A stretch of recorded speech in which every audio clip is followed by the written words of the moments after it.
Yo, what's good, Kayla? What's good? What's good?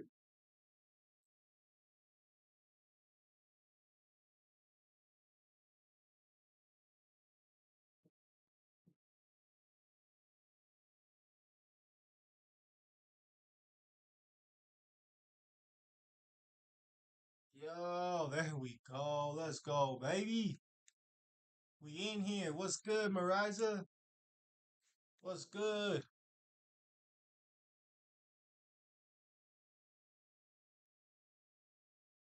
What's good? We out here, bruh.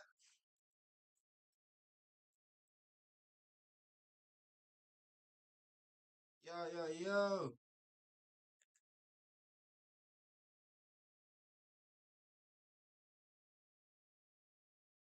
Yo, yo, yo. What's good? What's good? What's up, Grace? How you doing? How you doing?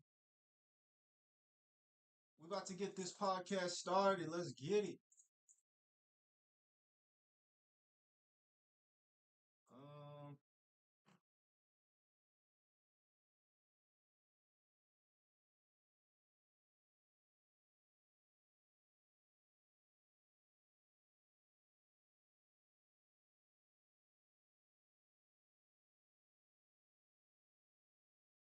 yo, yo, yo.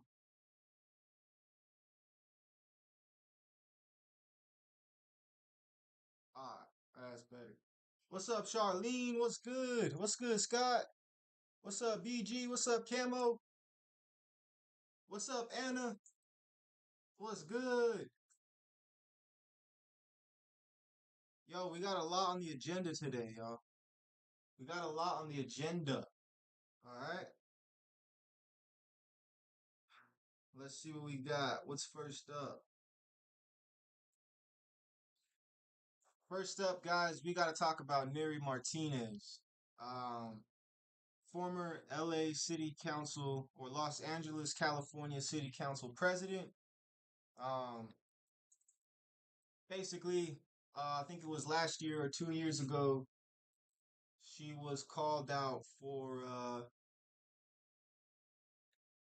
we at? What are we doing? Basically, she was called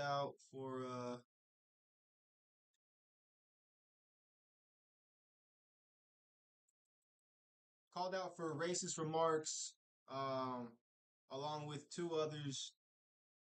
And let's see, hold on. What happens if I do this?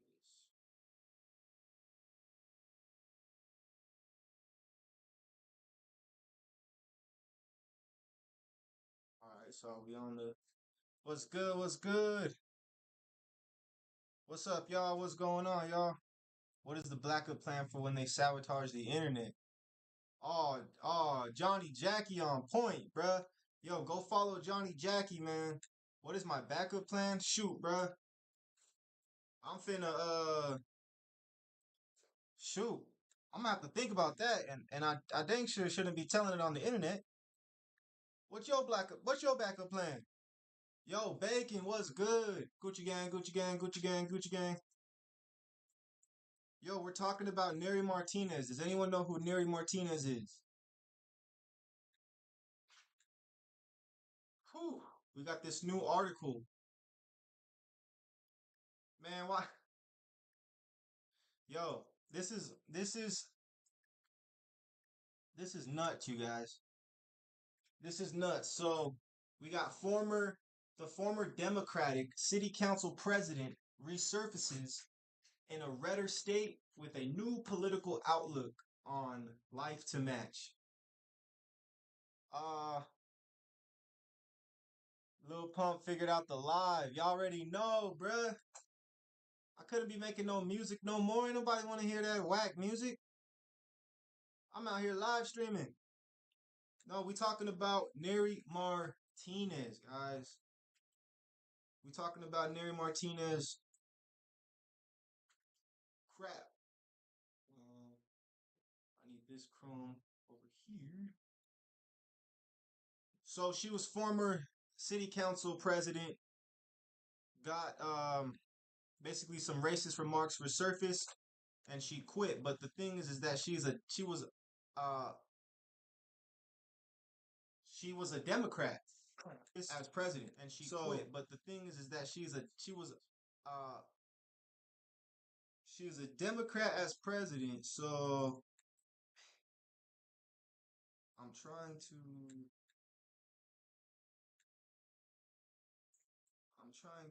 you put that screen over here. Don't know how to do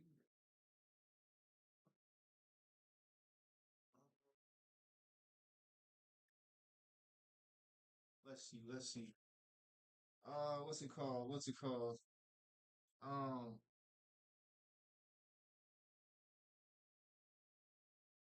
get ready, it's coming. Shoot. All right. I'll take your word for it, bro. Thanks for the heads up. That is not that's something I've been suspecting, but I haven't really gave it too much thought. Um, I think I need to go to display settings. Well, my campaign has officially started to become LA Council's second district council member. Um, I'm a little bit on the politician side, but I'm gonna try to figure out this. I gotta try and figure out these shenanigans, bro.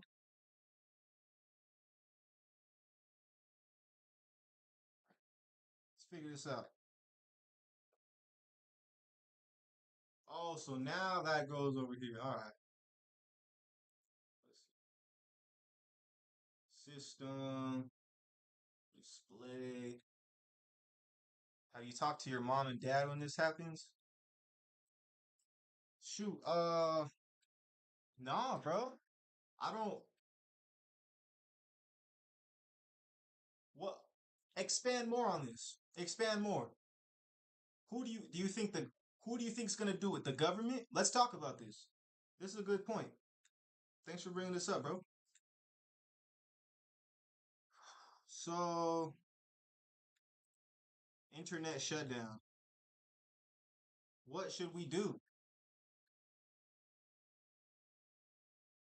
Well, it makes sense because what's it called? Hey, thanks for the likes, thanks for the likes, thanks for the hearts. It makes sense because this internet stuff is powerful, bro. Like the being able to do this right here is legendary. Imagine if Genghis Khan could have been live streaming, bro. You feel me? Imagine if Genghis Khan was a live streamer. He probably would have taken over the whole world. You feel me? So, select the display,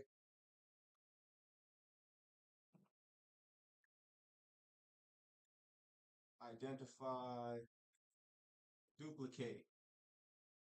I think that's what I wanted to do. Reverting to previous displays, keep changes.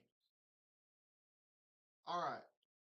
So now everything's duplicated. I don't have my double screen technically, but at least this Nury stuff will be being played. Um,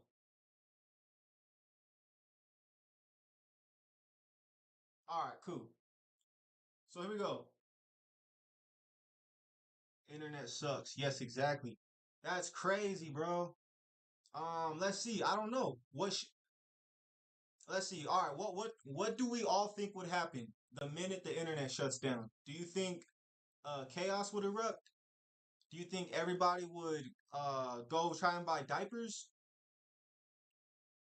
Born in as we talk about this, what would you do right now if your screen goes black? All right, if my screen goes black right now, first I'm gonna have to just light one up. First, I'm lighting one up. I'm like, dang, all right, let's figure this out. And then after that, let's see. After that, um,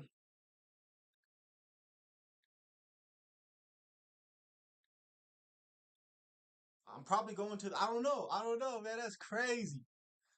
Get back to my housework. Whoa, Charlene.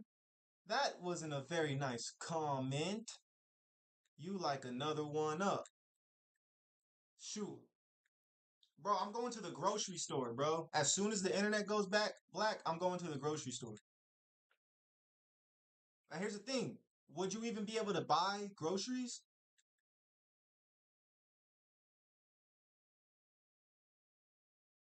Charlene, I don't work for you. You work for me. No cops to help anyone. No medical care. Light another one up. Yeah, after that, yup, we gotta light another one up. Then I'm going, is cash king though? I feel like in a scenario like that, cash is just basically useless. Cause I think it'd be better to have items to trade. The bartering would probably start happening. Cause cash is just the middleman.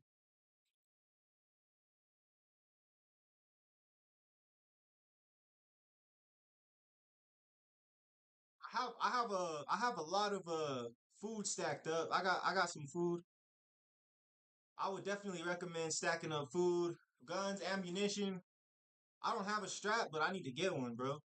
I need to get a strap. I need to get two of them so I can hang them right here on like some suspenders. And I'm like, what'd you say, son? Trying to come for my orange juice? Nah, son.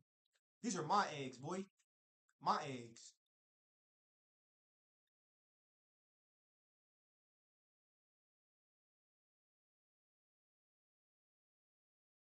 I don't know. Johnny Jackie, you're maybe are you like a prophet or something? How do you know this hidden information? Yo, thanks for the likes, thanks for the hearts.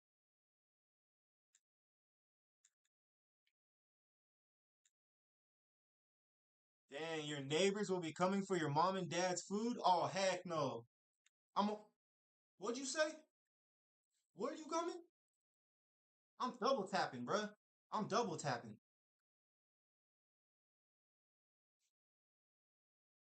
Yo, what state you in? What state you in, Johnny?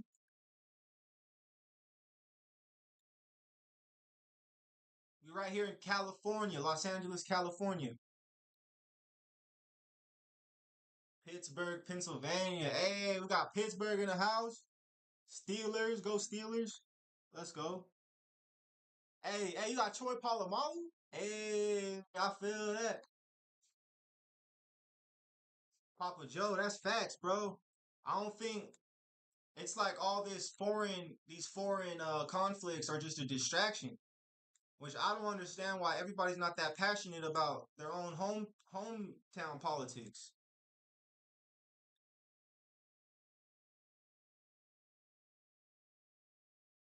Hey, yeah, bro. Dude, Troy Polamalu's a beast, bruh. Beast. Nah, but that's crazy, bro. Well, I mean, I've done the research on this country, and every few years, you know what I'm saying? There's always something going on. So, I mean, I don't know, man. I feel like if the internet went down, it'll probably, I don't know, spike this, this sickness stuff. Cause they got a chokehold. That's the thing. You can't. The sickness is like it's like a trump card.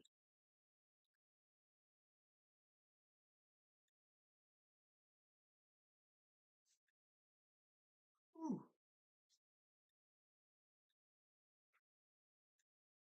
Hey, hey, anybody know how to do a Rubik's cube? Anybody know how to do a Rubik's cube? Freaking, I got you, bro. I got your name, bro. I got your number right here. I got your number right here, bro. All right, let's talk about Neri Martinez. Johnny, we got some crazy politics, bro, in LA. Cause I'm focused on LA politics. I will hopefully be running for president in the future, but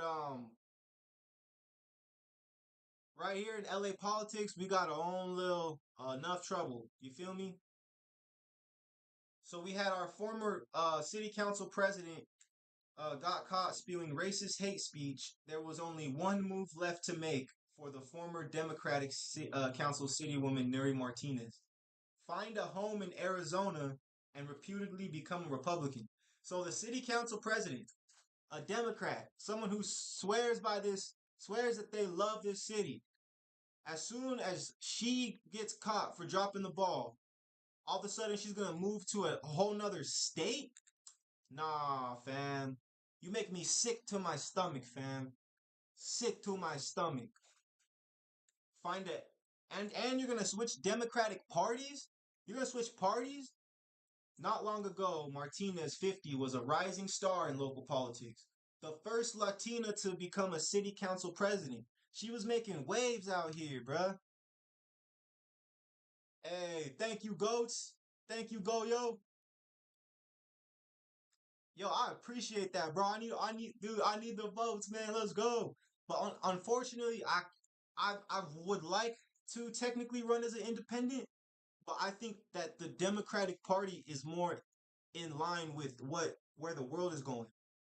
You feel me? Like there is a trend, there's a direction that our technology is taking us, and Republicans don't seem. I don't see. Not all Republicans, okay? Not. I know. I'm not. I know.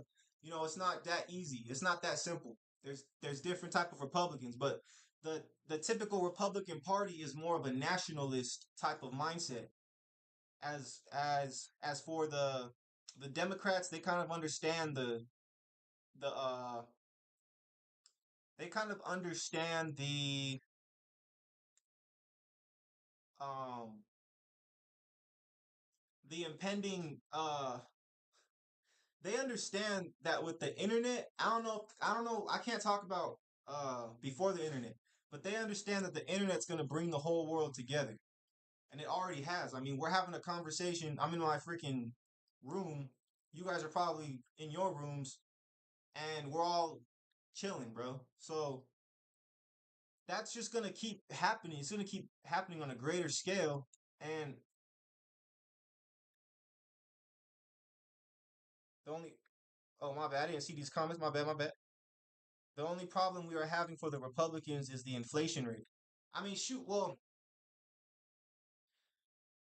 I need to look more into that. I need to look more into that. Democrats are no longer liberal; they're authoritarian. Opinion on aliens. Ooh, LOL. But they don't. But they really don't. It's doing just the opposite. Um.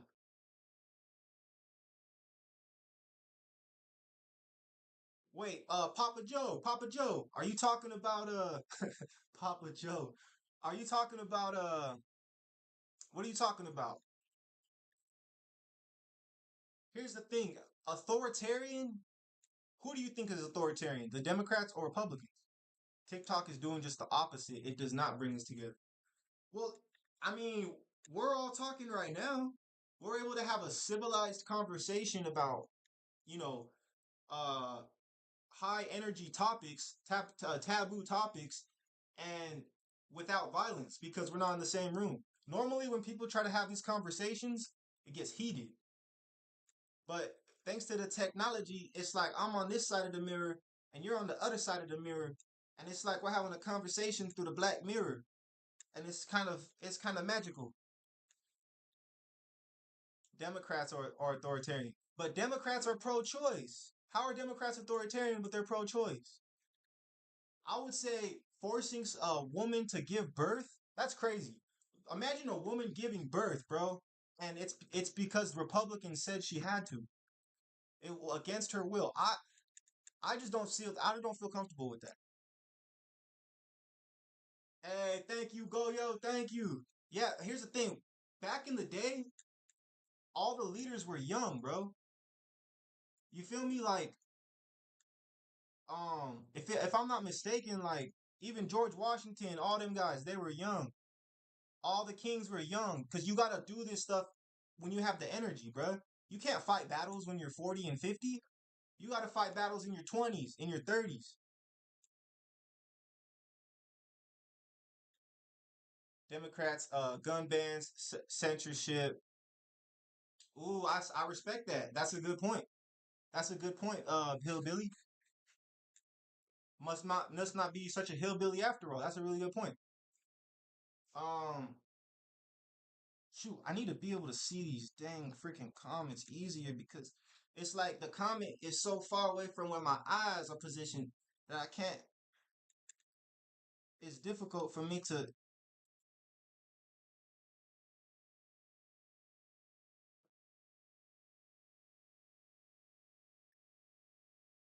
Hold on, hold on, hold on.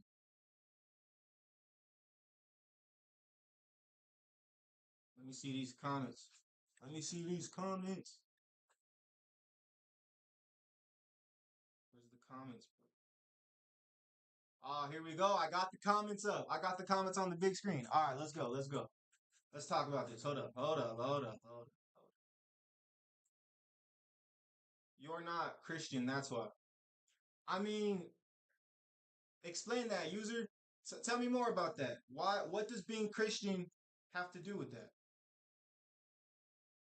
The government should not even be involved, and that's why Republicans want small government. Biden has not broken any laws. That's true. The beginning's presidents were young. Hey, thank you, bro. Yeah. Listen, listen. The government shouldn't be involved in any social aspects of our lives. Trump sent love letters to dictators. As soon as the government involves, that creates another fracture in the people. I agree, man. I'm not opposed to any of this actually.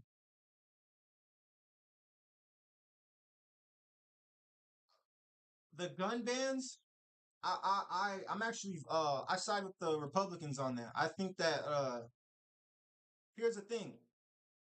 The Second Amendment is an interesting conversation because what's it called? Abolish the Fed and get rid of all agencies. Anarchy. Well, here's the thing is we do need some form of control because this is a society. Now, if you want to go do whatever the heck you want, then leave the society. But for us to all have something where, that we're all basically a part of and your actions affect my life, my actions affect your life, we do need some type of rules and regulations. That's just, there's no other way to put it. Now, did you say, what did you, yo, user, uh,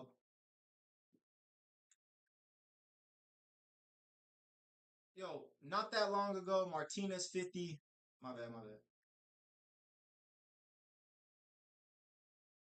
Trump, well, Trump, nah, Rob, you're right, man. I mean, Trump, I don't know how Trump got elected, bro.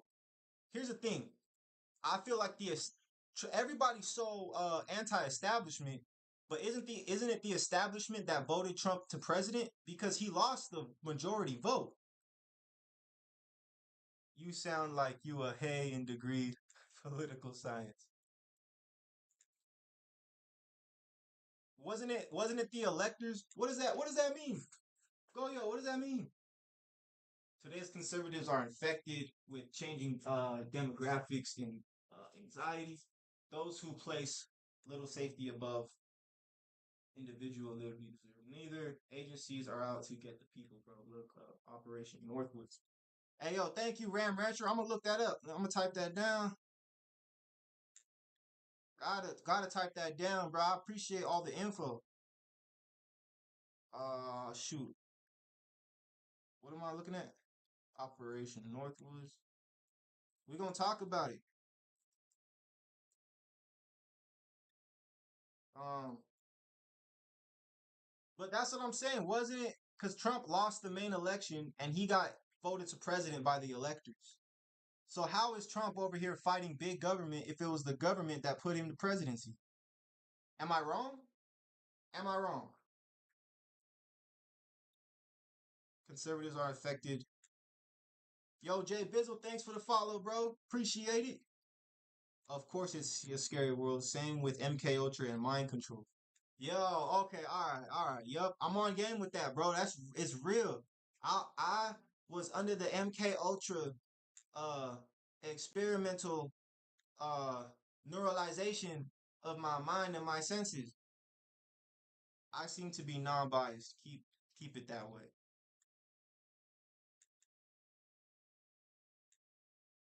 I feel you, bro. I feel you. It's best not to be biased. You know what I'm saying? Like, um, shoot, I'm not really biased either. It's just, but here's the thing: is all right. What do you guys think about morality? Let's talk about morality.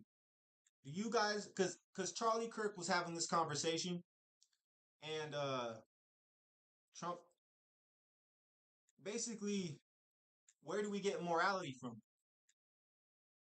Is it up to the individual? Trump had a scheme to bring fake electors. Thank God they're flipping against Trump. Oh, what? Trump had fake electors? Oh, what do you mean by that?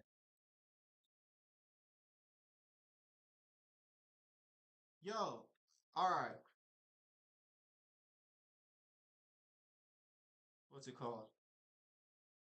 Um, yo, if anybody wants to come on live and explain a little more, if y'all want to hop in the live, actually talk about this, you're more than welcome to, because I'm interested in learning more. The two-party system is not good. Democrats hate Republicans, but the GOP is the DNC. Democrats hate Republicans, but the Grand Old Party is the DNC of 10 years ago. Both are going left. See, what is the DNC? Jesus is the way, the truth, and the life. Well, here's the thing, user. In concerns to what? Are we talking about abortion? And seriously, are you talking about abortion?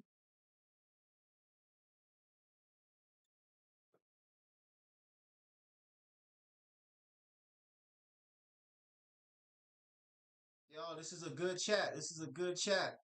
I appreciate all the love, man. I know these conversations are not easy to have, by the way. Not easy to have these convos. DNC, Democrat Party. Okay, okay. Thank you, bro. Well, that's what I'm saying because we actually, yo, we got some intelligent people in this chat.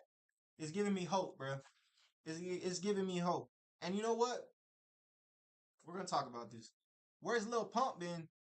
Yo, Lil Pump's been trying to become a city councilman, bro. Lil Pump got into politics, bro. Grew up. Lil Pump grew up, bro. I'm Big Pump now. People are just voting for their parties and not seeing the bad. Yeah, I mean, I never understood that because a lot of Republicans like to talk about, and I hate the tone that they have because we all understand tone. We all understand tone. We all had tone. I hate how they say that the Democrats just like own the blacks vote. All right, I hate when I hear that, bro, because that's making us sound like slaves, like we don't think for ourselves, yada yada yada. Now, do they have some good reasons? Yeah, maybe they have some good reasons, but I just don't like. There's a nice way to address things, y'all. You can keep people's feelings in mind when talking about politics, okay? We need a non-biased system, not this party system. What do you think? What are you thinking? Go yo?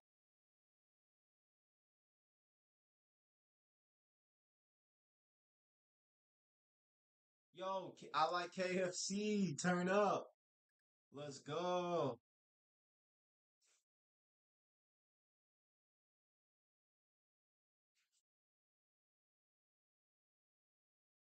Yo, so while voila.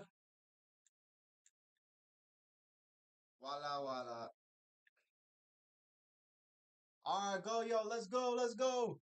I got you, bro. Uh Just I just sent you the invite, bro. Yo, shouts to Goyo.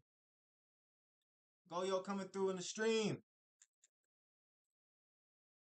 Hey, Hey, what's good, bro? so what I see is Republicans and Democrats are always feuding about things, and what's happening is we got voters that are just voting for a party. They're not even seeing what their party is doing. They're just so pro Democrat or so Republican that they're not looking at the big picture. All they're looking at is just a party's name.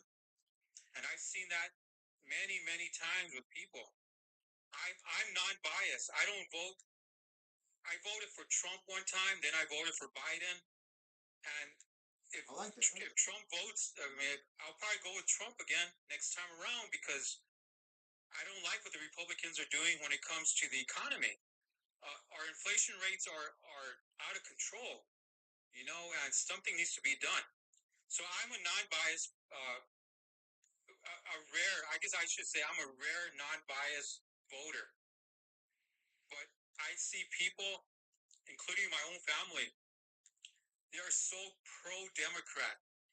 They don't see nothing wrong with the Democrats. The Democrats are like 100% correct on everything, even though they're not. But then I also see the Republicans doing the same, having the same problems, you know? So that's just my Yeah. opinion. All right, all right. Yeah, I respect that, bro. Uh, I got a question for you, if that's cool. So, in regards to inflation, um, I feel like I feel like it's kind of a scam. Like I can't. We all understand it's a scam, but you can't tell Mother Earth, which is why the like where we get our food from. You can't tell Mother Earth, hey, we're gonna raise the wages, so can you produce food faster? It doesn't work like that. So when I hear things of like McDonald's raising wages to $20 an hour, and then we have inflate, and that inflates the prices. At this point, like we're not operating off of a true value system anymore. Like we're on the gold standard, and we basically just are collecting a bunch of debt. Is it gonna get paid off? Like you kind of understand what my confusion there? Yes, I understand, yeah. When it comes to the debt, all they do is raise the debt ceiling every year. They just keep raising it higher and higher and higher. You know, honestly, I don't even understand this debt thing anymore. It doesn't make any sense. It's basically it's kind of interesting because I was thinking about this today. You just mentioned the debt ceiling or the debt. Um, so basically, let me give you a scenario here. Okay, say I owe $8 trillion, right, to somebody. Say I owe you $8 trillion, right? Yeah. And then I go up to you and say, "Hey, can you lend me another 5 trillion?" What are you gonna tell me? No. No, exactly. But the government doesn't work that way. The government is like, okay, we're in an $8 trillion debt. Um, let's just raise the debt ceiling to 10 trillion, and everything's perfect. Does that make any sense? Like no, not at all. Not at all. I mean, I wish someone could explain to me how that works. It's against business. It's against everything that us as humans we've always tried to live a life of balance, right? Like we know that if we get in debt, we need to pay the debt off or we need to do something. But in the government, no, it's not a big deal, In the government, it's like just raise the debt ceiling, keep going up higher and higher and higher, you know. I mean, it doesn't make any sense, and I wish I could. someone could explain to me how that works. Okay, all right, thank you, bro. I'm glad that that is there's like a question of conversation for that because we got guys like Ramaswamy and your Charlie Kirks, telling people that you just need to work harder in this country in order to make it. But that's not what I see going on at the highest level of government in our country. They're not working hard in producing value. They're literally just uh we have words for it, but they're creating money out of thin air and then telling everybody else to work hard. Well, one thing I did find out about debt, the higher your debt goes, well, I mean, I'm talking about the government. The higher the debt goes up, the less the dollar is worth. Because, for example, they could keep printing money out. They could, I mean, the government has I guess they just keep printing more and more money. Money it's just paper. Like you said before, they used to be a gold standard. But now all they do is print more money to make the dollar look good. You know, and it doesn't. It's something's gonna. We're seeing. I think in our lifetime we're gonna see a crash, another huge crash of the dollar. China has already basically foretold the United States that the American dollar is going to collapse, and the Chinese money will be the number one currency in the world. China has already predicted that. Other countries are already seeing the United States dollar falling as we speak, and I think we're going to see it. I think we're really going to see the dollar completely collapse, and it's going to be sad. Basically, when the dollar collapses, the country collapses, and I've always believed that every strong country has collapsed, and maybe it's time for the United States to finally collapse also. Dang, bro. That was a bomb right there. Dropped a bomb on the Hooligans podcast. Now I actually agree with you, bro, and it's crazy. It's crazy hearing someone else say that because it's like as if you know what I'm saying, it's like all right, that idea is not it's not just fear mongering. If there's, real civilians who are feeling this, seeing this, it's pretty crazy.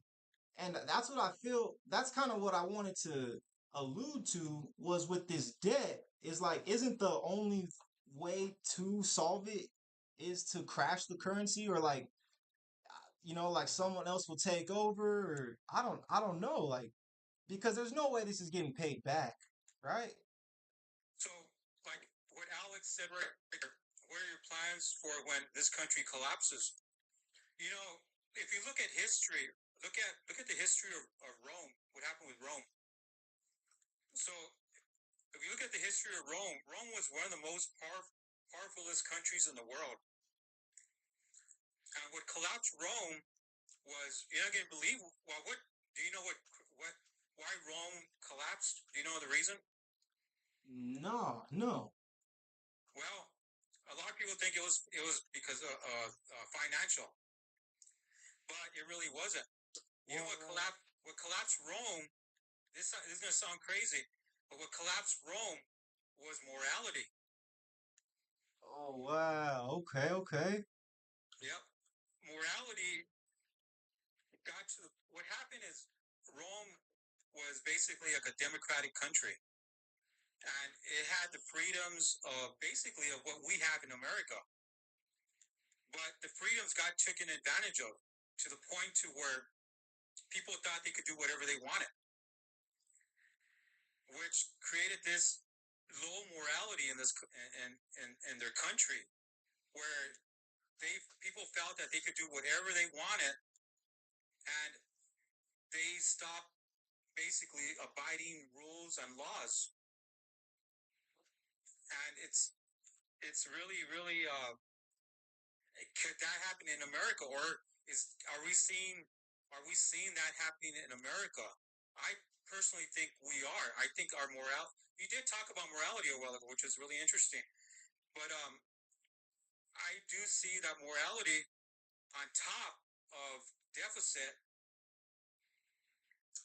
is going to bring this country down, and it's already been shown in the in on it's already been shown in history that that can happen, and it will happen again.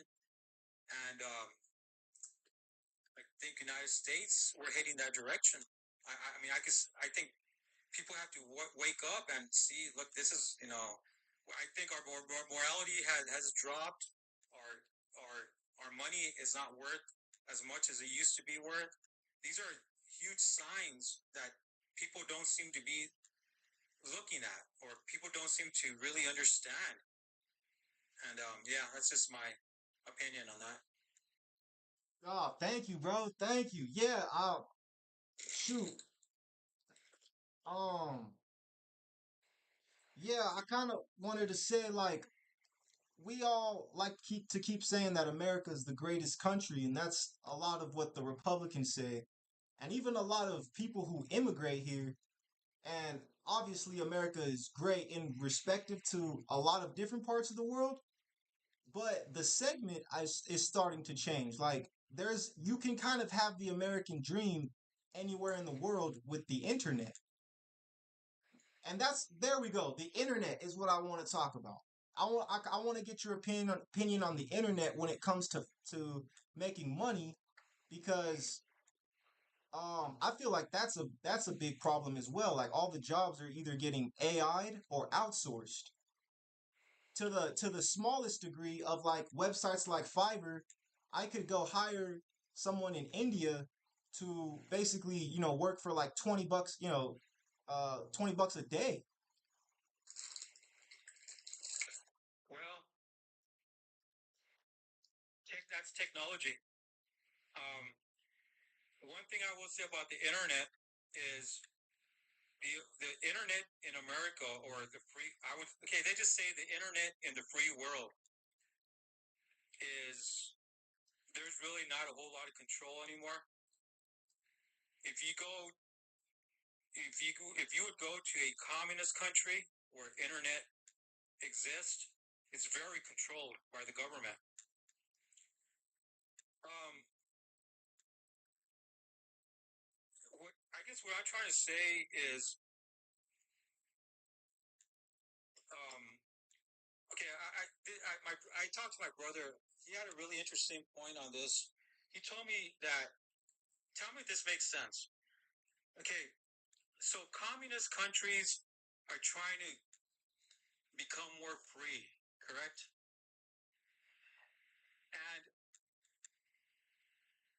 free countries, like, or I say, democratic countries are, well, okay, so democratic countries will become communist countries, and communist countries will become democratic countries.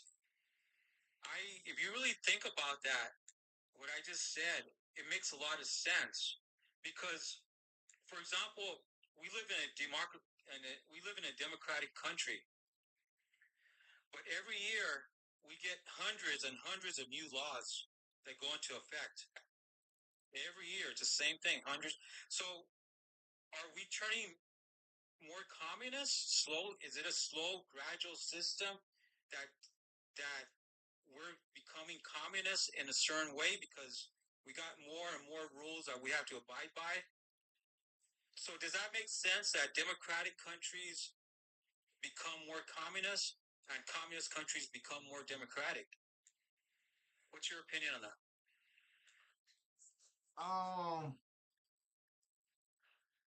yeah, that's interesting. I was thinking because when like every year we're making more laws that does I would say does that is it to keep up with the with the times per se like you know Okay, let me give you an example. The seatbelt law, right? okay Okay, yeah the seatbelt law. started, I believe, like in the 1970s, maybe late 70s, is when it became a law where you have to have your seatbelt on, or you get penalized, you get a fine. Before that, there was no seatbelt law. You could have a seatbelt, you could wear a seatbelt or not have a seatbelt, and according to the laws, there was no. I mean, it was okay. When they created the seatbelt law, did they take that right away from you? Now you. I mean, you don't have to wear a seatbelt, but you're going to get fined. You're going to get punished for not wearing a seatbelt if you get caught. So that just one of the things, like one of the things I got passed by the government saying, telling us as American citizens, you have to wear a seatbelt or get fined, one or the other. And do you understand what I'm saying? Yeah, no, exactly. Yeah, of course, yes. That's what I. That's well. That's the thing is, what do you think about that? Do you think that that should have been a law? Well, like I've told you before, hundreds of laws are implemented every year. Like, look up, just look it up on the internet. Like, what new laws are in effect for January 1st of next year?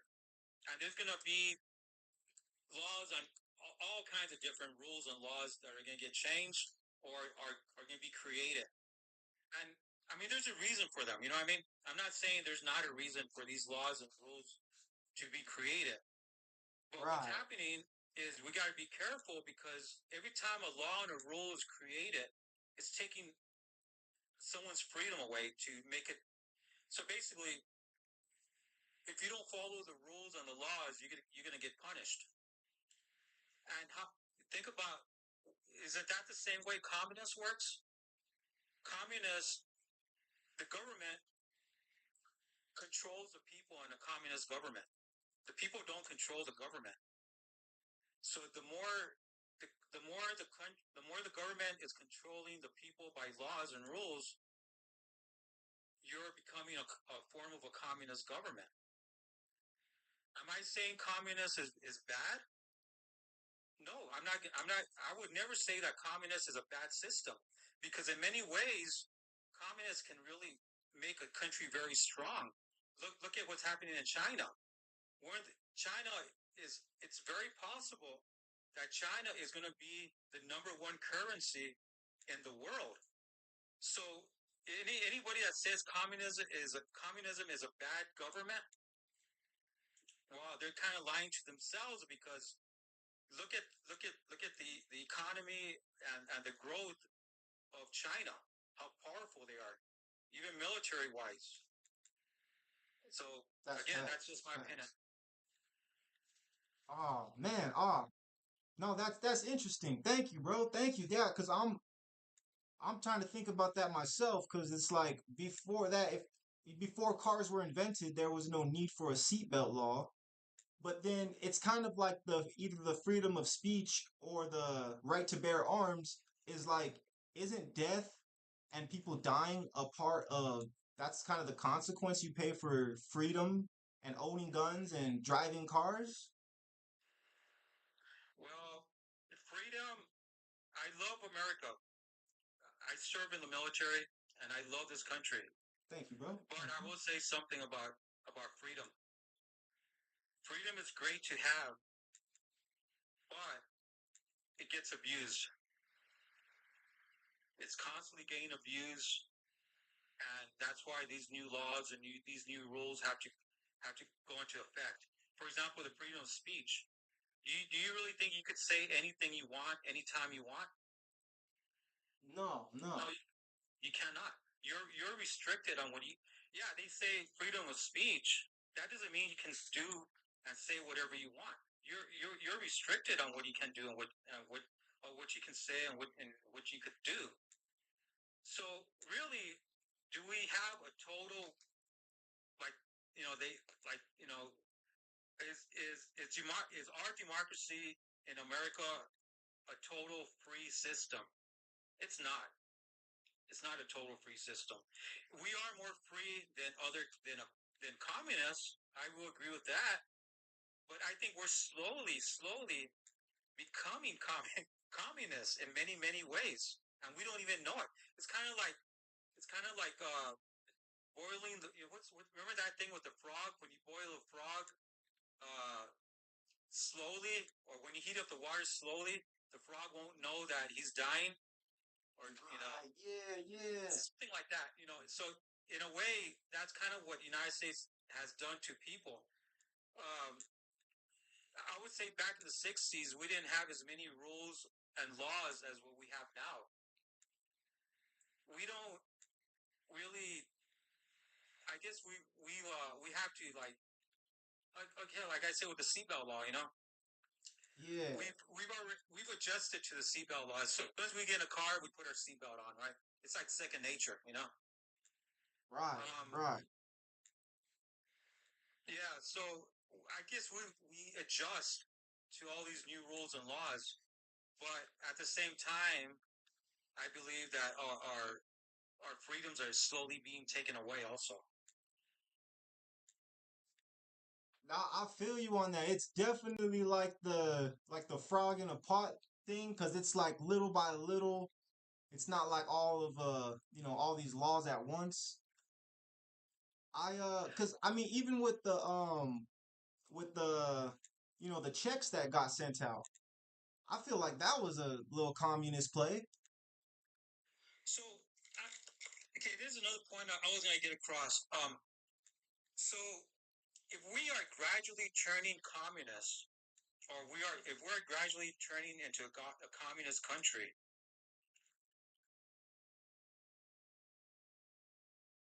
which I would say we are. I really believe that we are. It's a gradual turning of, into a different form of government. If we do turn that way, that means eventually communists would become the the ideal form of government around the world. Ooh, yeah, right. Okay. So everything that we learned, we've always been taught that communist is a bad system, you know, but we are slowly turning communist. But I really sometimes feel that the communist countries are going to start turning democratic because they know. Okay, for example, a communist country, the people that live in a communist government, one thing that I've known that they want is more freedom. Right, So right. isn't that the more freedom you have, the more democratic you are, the more form democratic government you are. So that's why I keep going back to a communist country will become democratic, and a democratic country will become communist. Does that make sense now? Uh, but didn't you also say that communism would be the preferred method of government around the world? It could be. It could become that way because, as far as I know, like, for example, what I've been told about China, the government controls the people in China. So if the people have tried to go against the government in China, and what happens to those people? They get killed in jail. Exactly. Exactly. The government will not tolerate people that go against the government, just like North Korea. If you talk bad about the leader of North Korea, they can legally kill you. They can execute you. Dang. So I guess what I'm trying to say is communists, I believe, is going to become the number one form of government in the world because a communist party is not going to give in to um, to a democratic system. But look what's happening in the United States. The democrat system is giving in into communism by creating more laws and rules every year. They create thousands, probably thousands. I said 100 a while ago, but just look up on the internet. Every year, how Yeah. many rules and laws are created? See, socialism and capitalism are the exact same thing.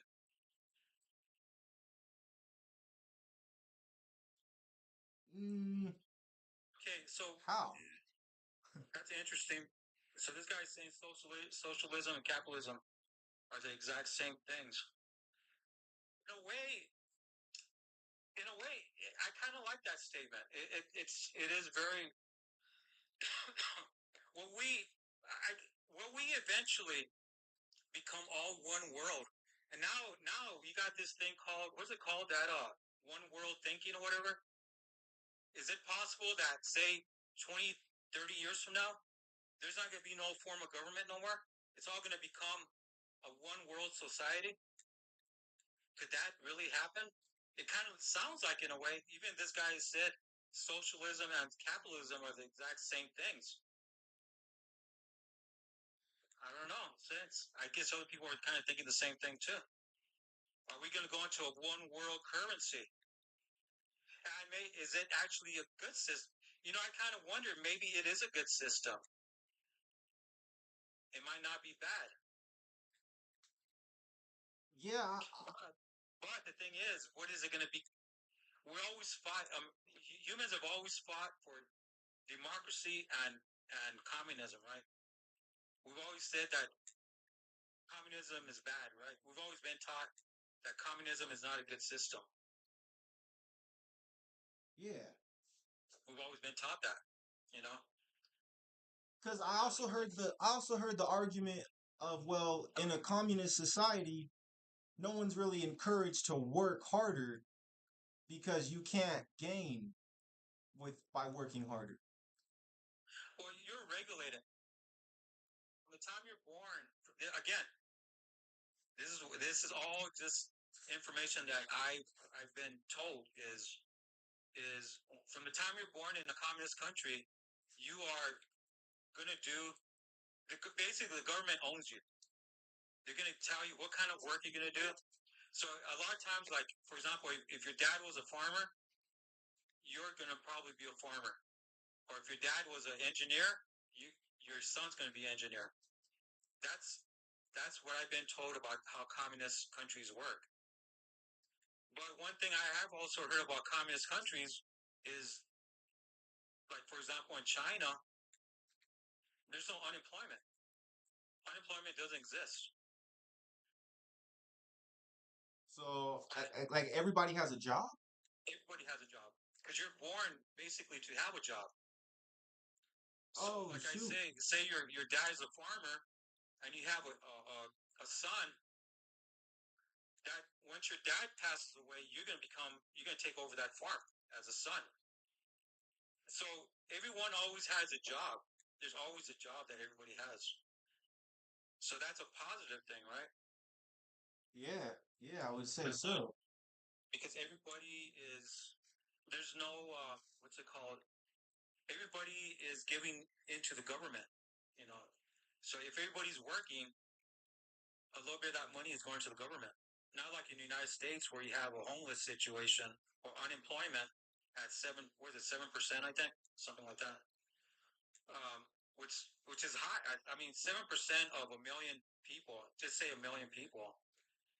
That's what 7,000 or is it 70,000? I can't remember. I think it's 70. 70,000. So if it's at 7%, I think it might be lower than 7. But I say it's 7% unemployment in America. That means we have 70,000 people not working, not giving into the government because they can't. Actually, they're living off the government through the taxpayers. They're getting food stamps and all that, welfare and all that. In a in a government in a communist country, if you're able to work, you will work, and you have to work because the government says you have to.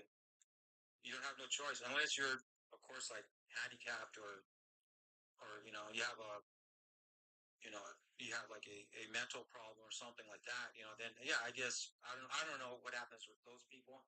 I guess the government helps those people out. But if you're an able-bodied person, you will work and you have to give a percentage to the government. And that's why China is such a powerful. China is in. I mean, if you look at their economic standards, I mean, they out they out they outperform the United States, and and and the United States is already basically.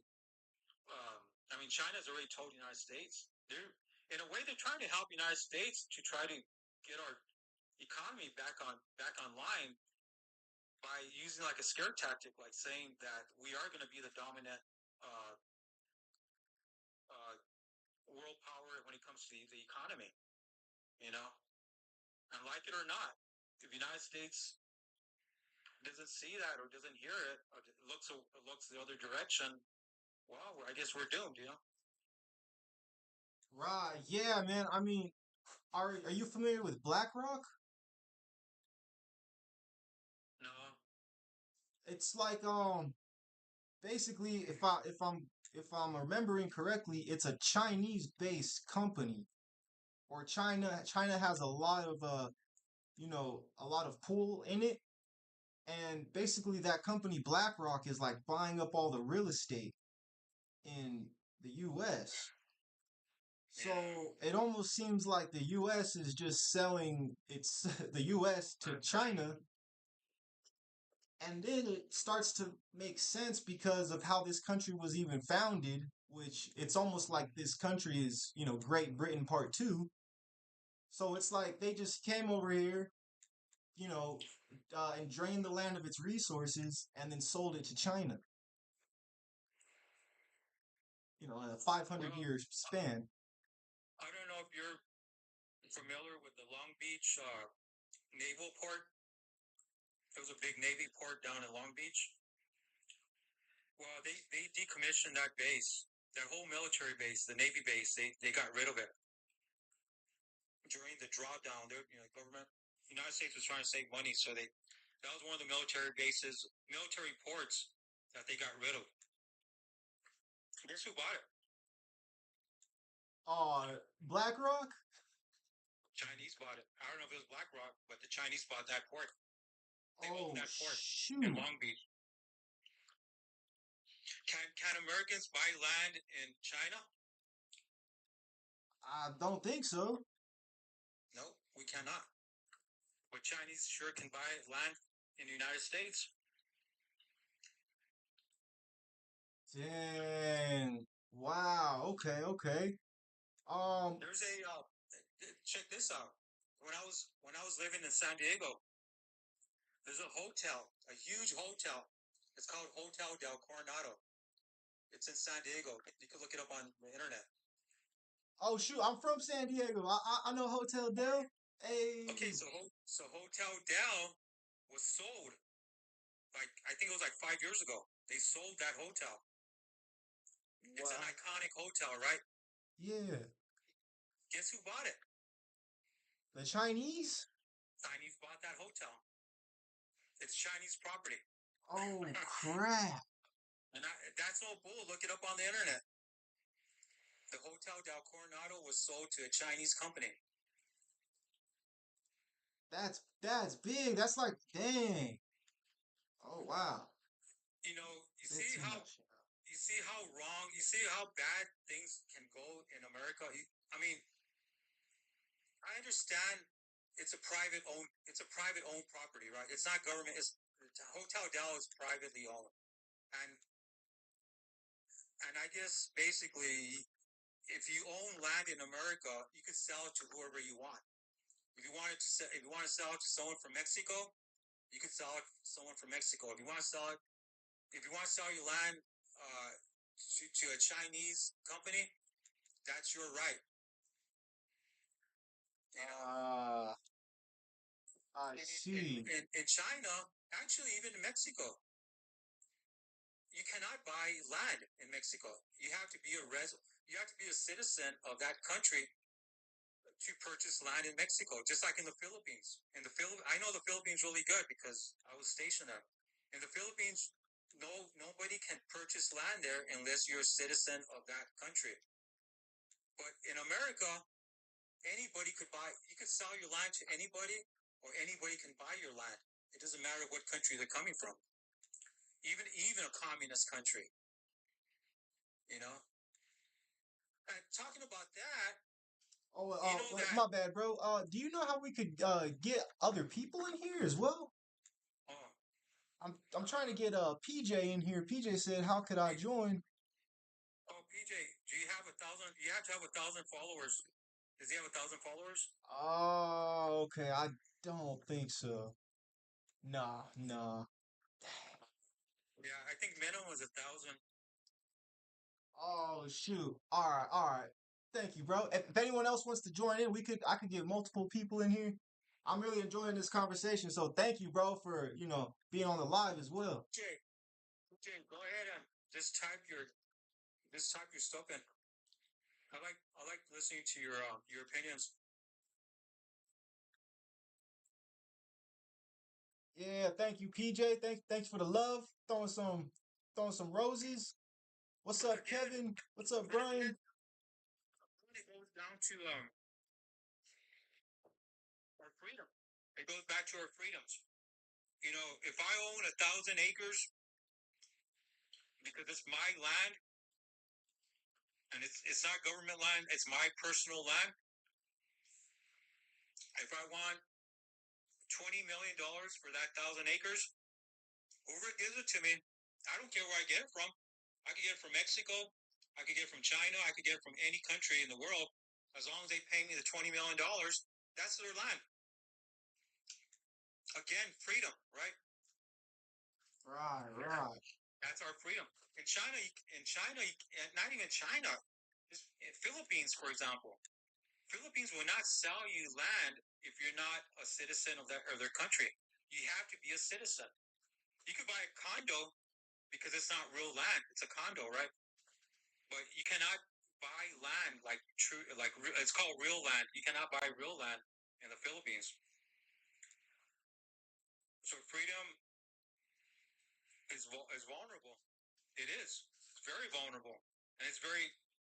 I love my freedom, but there's people that abuse it, and then they got to make rules, right? Anytime something is abused, now the laws have to get in. Now the government has to get in and say, look, you abuse this part of the freedom, so now we're going to make this rule and this law so people don't abuse it anymore. So that freedom continuously to get smaller and smaller, right? That freedom gets more and more smaller, and you have, for example, the freedom of speech. You know, what's the next thing they're going to say? Oh, you can't say you can't say a religious thing anymore because that's hurting whatever. So that's hurting like all these people, right? So now they'll implement a rule and a law that if you say a certain something in a religious way, you could get punished. So our freedoms are becoming less and less freedom, right? Because it has to happen that way because people abuse it, and it's not just who I think who really abuses a lot of our freedoms. It's not the average normal person. It's certain people that abuse it. I know they can abuse it to make money. I think a lot of these freedoms are being abused by the wealthy. Ah, okay, okay. It's not by me and you. It's by the wealth. Look at attorneys, for example. Look at all these rules that an attorney has to abide by. When he goes to court, there's so many rules and so many laws that an attorney has to know before he even goes to court. These rules and laws are not normally for a normal, average, middle class person because we don't even know those rules. That's why we have to hire attorneys, right? Because they know the rules, we don't. But I guess the point I'm trying to get across is our freedoms are slowly, slowly being taken away to the point to where eventually the government, well, I hate to say it, but the government will basically control us at the end. When the government controls us, now we're not a democratic country anymore. Now we're a communist country. And is it bad? Is it good? I don't know. Everybody has a different opinion on that. It might be good. It might be bad. But I think the way the government works is they implement these rules and laws very, very slowly. It's a very, very slow. It's not like like for example, like they won't take the freedom of speech right away, right? But they create all these little rules inside the freedom of speech. You can't do this. You can't do that. You can't do that. You can't. And every year they keep implementing more and more rules onto the freedom of speech, and to the point to where eventually the freedom of speech will be government controlled on what you can say. I feel that. I feel that. I think that's happening with the guns too. I don't know, the Second Amendment. I have some more thoughts, but I want to let's see, because I also know that with the freedom of speech, there's these things like fighting words. Like I can't I can't, racial slurs, if I say anything that the judge would deem as fighting words and I get beat up, then that person could actually not be guilty because I antagonized him with my speech. Right, right. And I thought that was a very interesting addition to the law, which that's the thing is I'm not technically opposed to that. What about you? Well, as an American, we might see the rules being implemented, right? Like you might see certain rules in your life that are being implemented,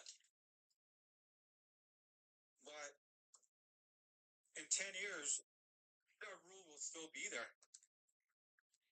and our offsprings or future generations would never know about it. They would always think, "Oh, well, it's always been there," which it wasn't, you know. And that's why I say it's kind of like that idea with the frog and the boiling water thing is the government does things slowly. It can't do it fast because people will react to it too quick. But they could slowly restrict you from doing certain things, from your restrict your rights. Even like the big thing now is the gun control, right? That's a really big issue. Gun control. Yeah, right, Um, right. so gun control is a big issue because of all these things that are happening. All these you can't say certain words on TikTok, but all these mass things that are going on. Um, so then now gun control is a big issue, and everyone's saying, "Oh, we need to uh, we need to stop selling certain types of weapons and blah blah blah," right? And the government's looking, okay, well, can we do it? Without infringing the rights, of the American citizen. Well, guess what? They've already infringed our rights when it comes to gun control because they've already created laws. One thing I will say about gun control is it seems like it's the state. The states are reacting more than the federal government. Um,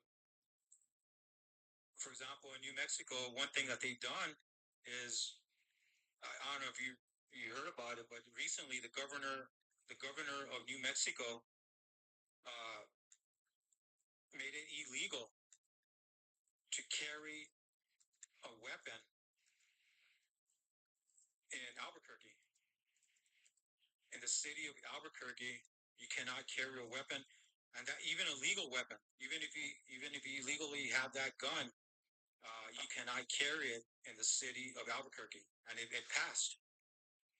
You know, this is concealed or unconcealed. It doesn't matter. Even if you have a concealed permit, the governor said no, no weapons in in this city.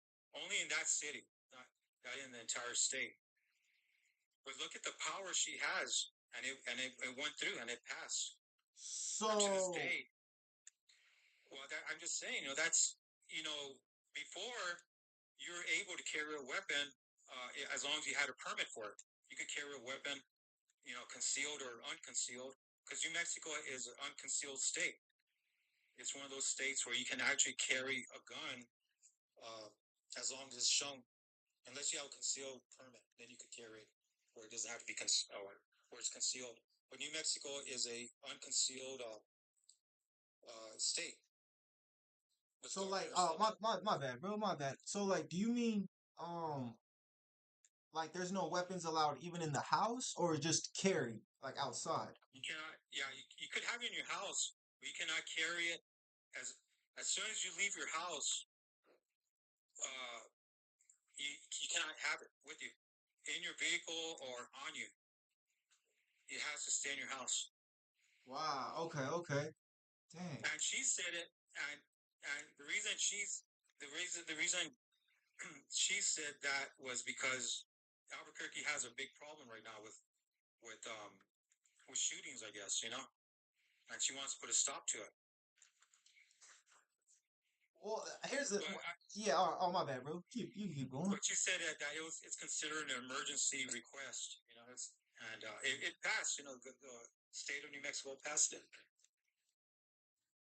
I think it's the only city right now in the United States that's passed something like that. That's crazy. Cause, well, my thing is, right? I hear this all the time. They say that criminals don't follow laws. Exactly, So, exactly. and yeah, that's crazy. Cause Open carry. my They're open opinion carry. Yeah, is New Mexico is an open carry state, except one city. There's only one city where you cannot open carry. So basically, if you have you could buy a gun, you could buy a weapon uh, at a store, right, in New Mexico, and you could get a holster and walk around with an open carry weapon. It's legal, It's it's a very a large. I don't know how many states are open carry, but I like Texas. I don't think is open. California, I know is not. California, forget it. Their gun control in California is really, really restricted. But New Mexico has always been an open carry state. Um, Other than now, Albuquerque is the only city right now it's you cannot open carry. And she says wow. she's doing it for the people. She says she's doing it for the safety of the citizens of New Mexico. Of course, she's going to say that. Right, right. Like there's always a reason. So now you said this is an emergency order. So does she normally not have these powers to do this? No, as a governor, they have that power. If you're a governor of a state, you do have emergency orders that um, you could implement. They have that right. Of course, a lot of people went against her. And they tried to file lawsuits against the state and blah blah blah. And as far as I know, it's still it's still an ordinance right now in Albuquerque.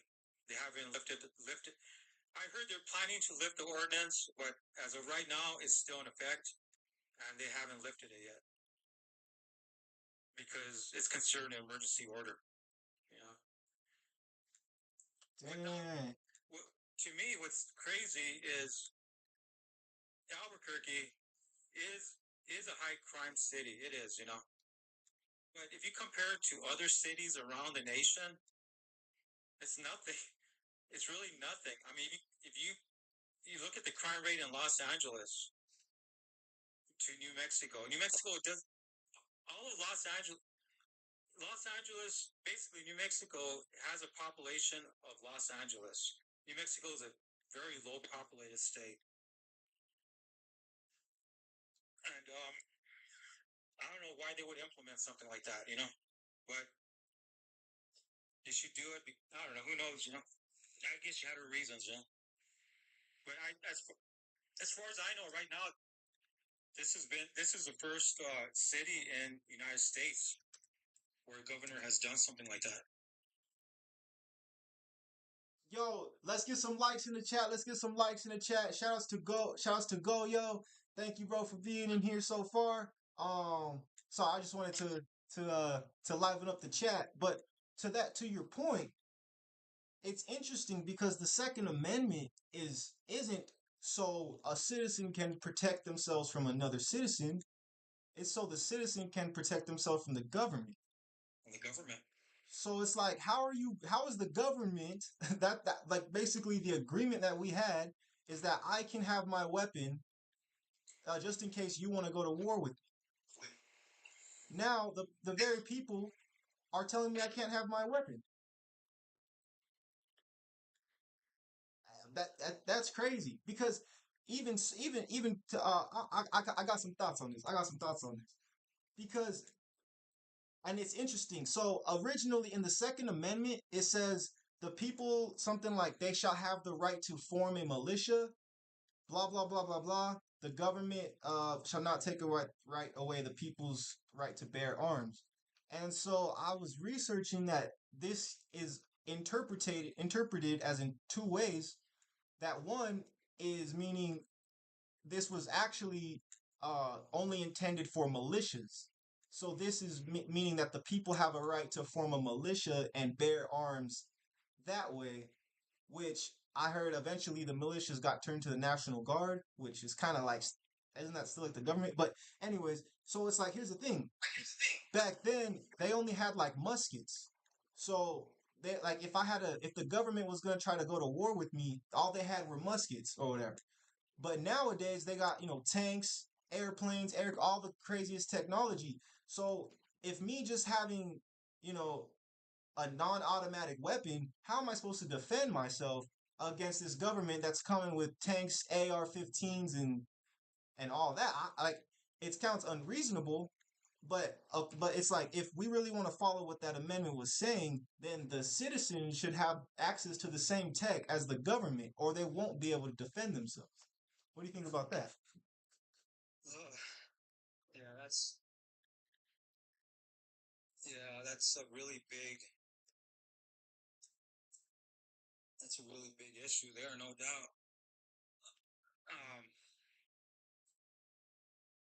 that's a very interesting question, you know, or a comment, Thank you, bro. because in the time, if it would ever come to that, would we win? Would the average American citizen win against the military? Right. No. Heck I no. don't. I don't. There's no way we would be defeated.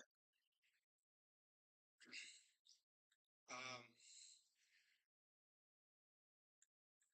I mean, hopefully that would never. It would. That would. I guess I don't think that would ever happen again. If you look at history, look at what happened in China when the people rebelled against the government of what they done to them. You know, they executed them, and they, you know, um, It's crazy because like I don't. It's like I'm not necessarily. It's just the logic states that the citizens should have the same tech if it's to be able to protect themselves. But I don't feel like even me as a citizen, I don't feel like I should have access to military grade weaponry. But if this is the USA, then actually I should because that's what the USA is all about, freedom. And but look at what it that's where I says. can get down with the But Republican Party. look at what it says in the right to bear arms. Like you just read right there. You said one of the reasons to bear arms is in case the government, in case you have to protect yourself against the government, right? That's what it's stating. Yeah. Um, well, sorry to say, if you try to fight the government with with the technology they have and the weapons they have, no one's going. I mean, you're gonna lose. The average person's gonna lose. Right. Um, Yeah. It's just yeah. That's kind of my hot take. That's how I feel because we got like Kamala Harris will get on here and just do what she does and these AR weapons, these 15s, and like act like she's so knowledgeable about the destructive capabilities of these weapons. But it's like like we were saying, first of all, criminals don't fall. Like it's not like these mass unalivings uh were legal. It's not like these were legal things. These were illegal acts committed by citizens, and a gun just happened to be involved. But well, and right, my yeah, bad. Yeah. I was just wondering, like, has there been a study on all these mass unalives? Has there ever been a study that shows that the weapons they use were legal or illegal? If they were illegal, then implement more gun control. If they were legal, I'm sorry. Well, no, wait. How would I say that?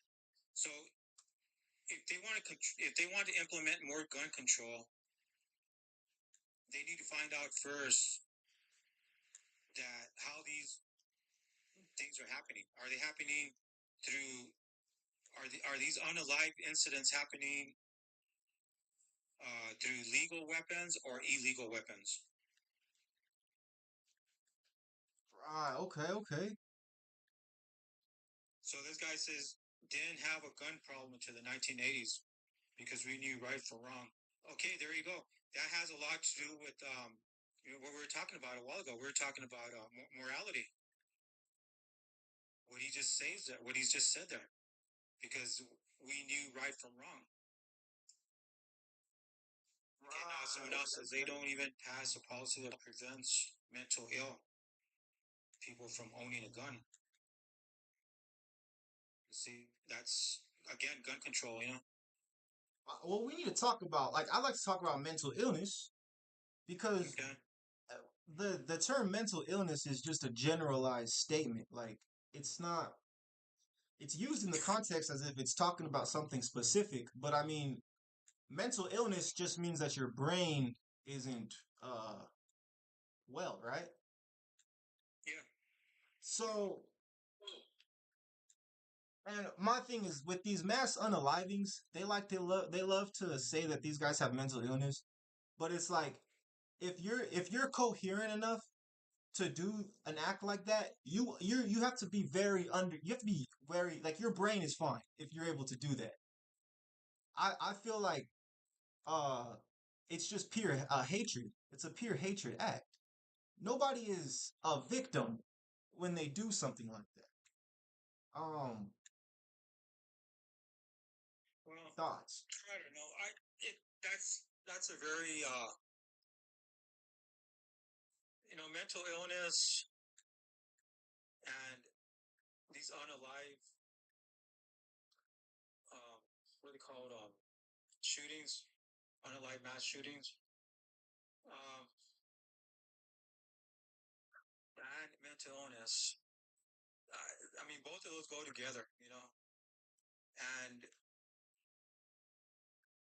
I don't know, it's when I was in college, I actually done a report on on the on this thing on this topic, and I don't know if you know this, but United States has the highest case of mass shootings in the world. We are number one. The United States is number one when it comes to that. Wow. Okay. Again, Okay. again, I don't know if mental illness plays a part in every situation. I mean, you would think it would, right?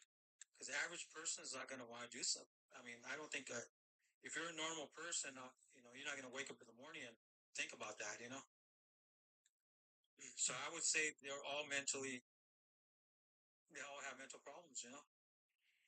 But it's like a mentally Uh, ill person to You me get this is guy like here. He says 30,000 gun. gun unalives a year. You can't get a Republican vote and gun. So that's insane. 30,000. That's every year. That's So a big number. But so but my thing is like a mentally ill person, like I'm thinking like mental retardation, right? Like okay, so that you're talking. is someone that I could say is mentally ill. Like if the only problem, like if you're able to navigate life totally fine, and your only issue is that you have this. Here's the thing: is we have one of the comments said that the guy heard voices in his head. Yeah. Well, we need to talk about is that mentally ill because I'm Well, pretty sure like voices in your head. What does that mean? Like did the that if the that's probably schizophrenia. Normally, when you hear voices, that's your your schizophrenia, or schizo, yeah, something like that. okay, but like where my confusion is where does the creating like being evil? Why is evil synonymous with mental illness? Because I know people who like I would say a mental retardation is a true mental Yeah. illness, but like my cousin, one of my cousin has it. He's not an evil person. He would never. He loves people. Right. Like the empathy is still there. So it's like for someone to do like here's the thing. If I went into if people I think people just do evil things. I think that's part of the human condition is you can choose to do, you know, and then we talk about morality Yeah, is I where know what you're saying. I think that has a lot to do with. I agree. I agree. I really believe that has a lot to do with your upbringing.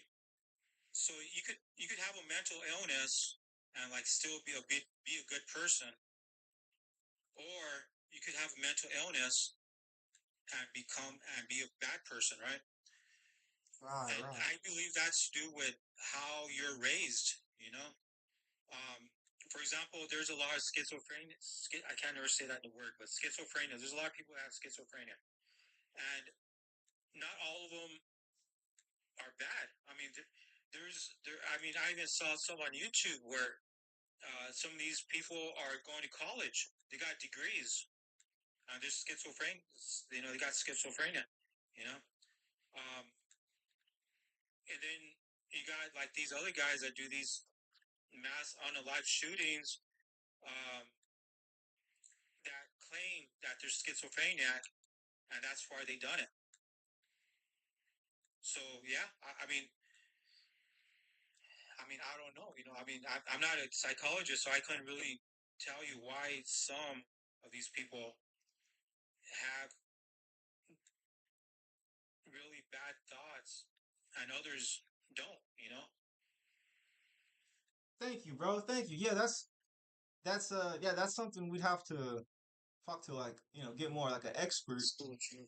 But also at the same point is like these guys who and whenever I talk about race, I want to say at first I see everybody as spirits because I've had my own spiritual experiences. So I don't see people as black, white, even men or women. Like I understand that like even gender is a Yeah. physical that's like a earth thing. Like in the spiritual realm, you don't have gender because you're not trying to reproduce. But um, when it comes to race, a lot of these mass shooters are of a certain ethnic group, or not even ethnic group. They're of a certain race, and so a lot of the times it does seem like maybe there's just a straight up agenda to say that they have mental illness because here's where my point is. I never see black on black crime getting the mental illness pass. I never hear that. What do you think? Um, I don't know. I can't really respond to that because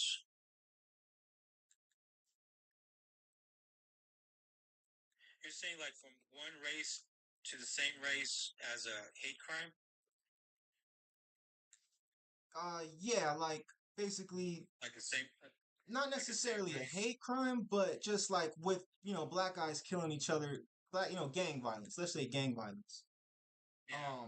Because a lot of the Republicans, they just the way that it's kind of portrayed is like, well, these people are just killing each other because they're senseless and they're just evil, or they just like, there's never the mental illness. And I've heard it from other black people about the mental illness past, but it's never looked at like the sympathy that um you know there is for mass shooters and mental illness is way more empathetic and way more like motherly almost than the sympathy for like, two gangbangers shooting it Okay. out. I was gonna ask you. Did you listen? Did you read Rain Man's comments? That was kind of interesting about the Generation X. Oh, I okay, thought that was okay. kind of interesting.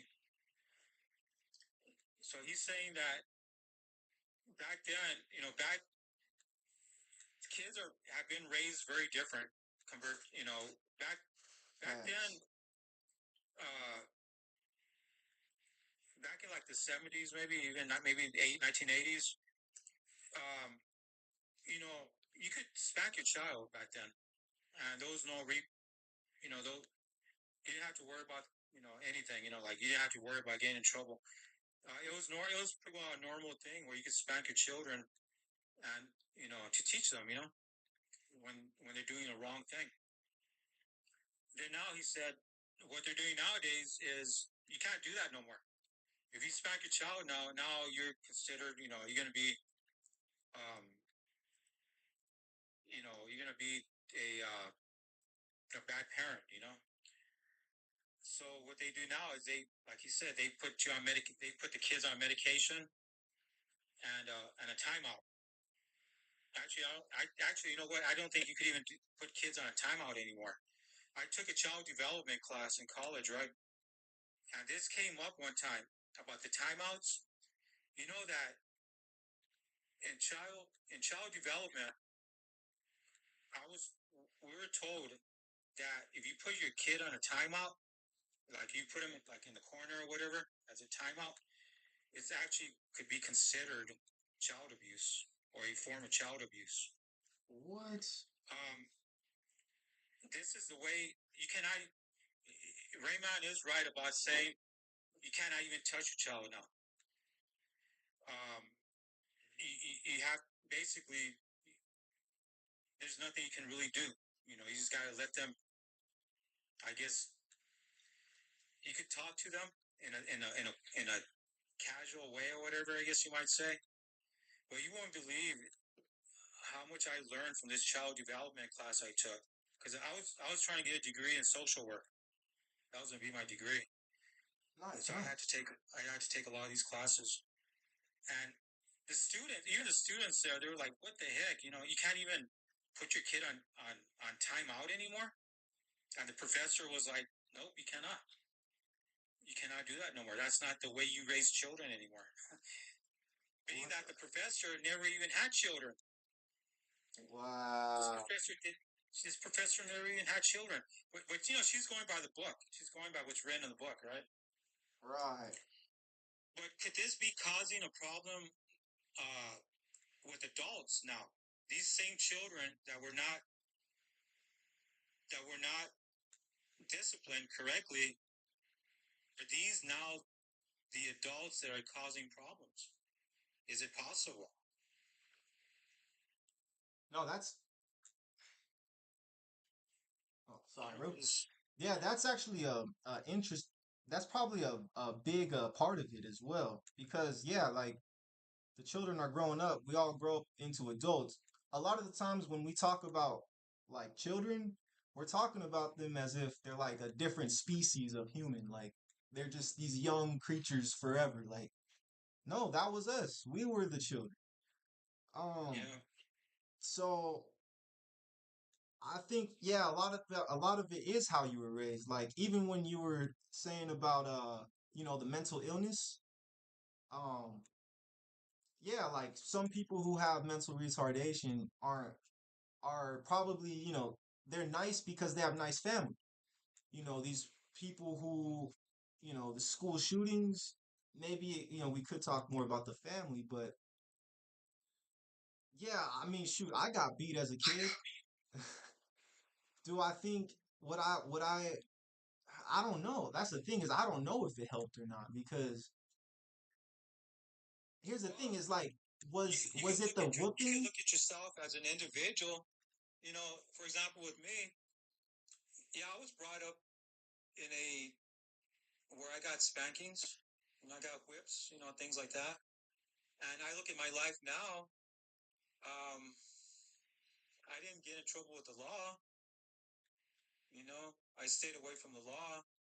Um, I never done anything really bad. You know, I think I overall grew up to be a pretty good American citizen. I worked. I worked. And I don't live off the government.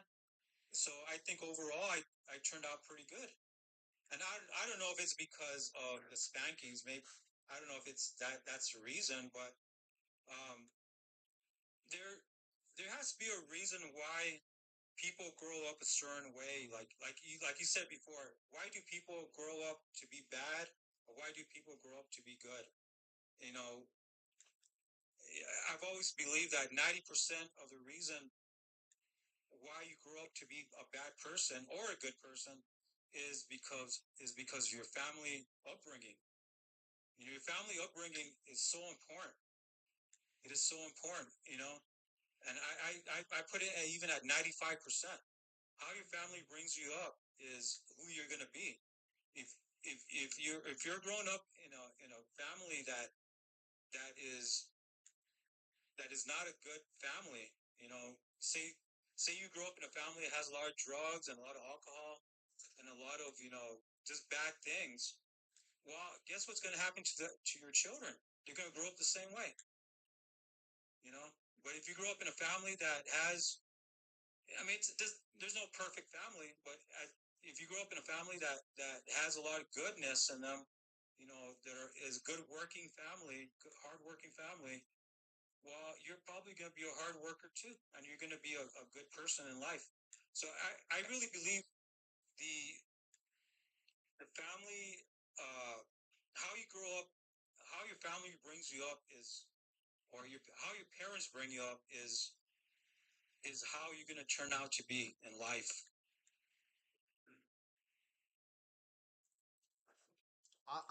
Yeah, I agree with that. I agree with that because even with me as like with me as even navigating like conversation, I always think a lot to like how my mom treated people.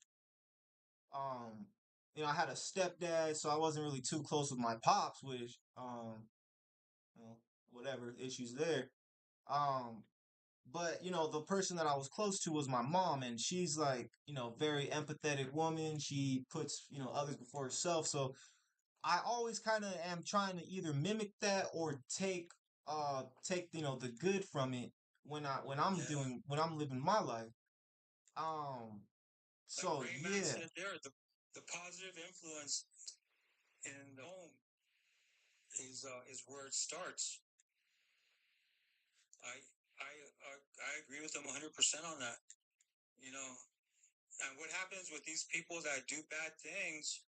For example, these mass things. Um, I mean, you would have to figure out how they grew up. Did they grow up in a bad home? You know, did they grow up in a good home? Where's the? This is where we need to.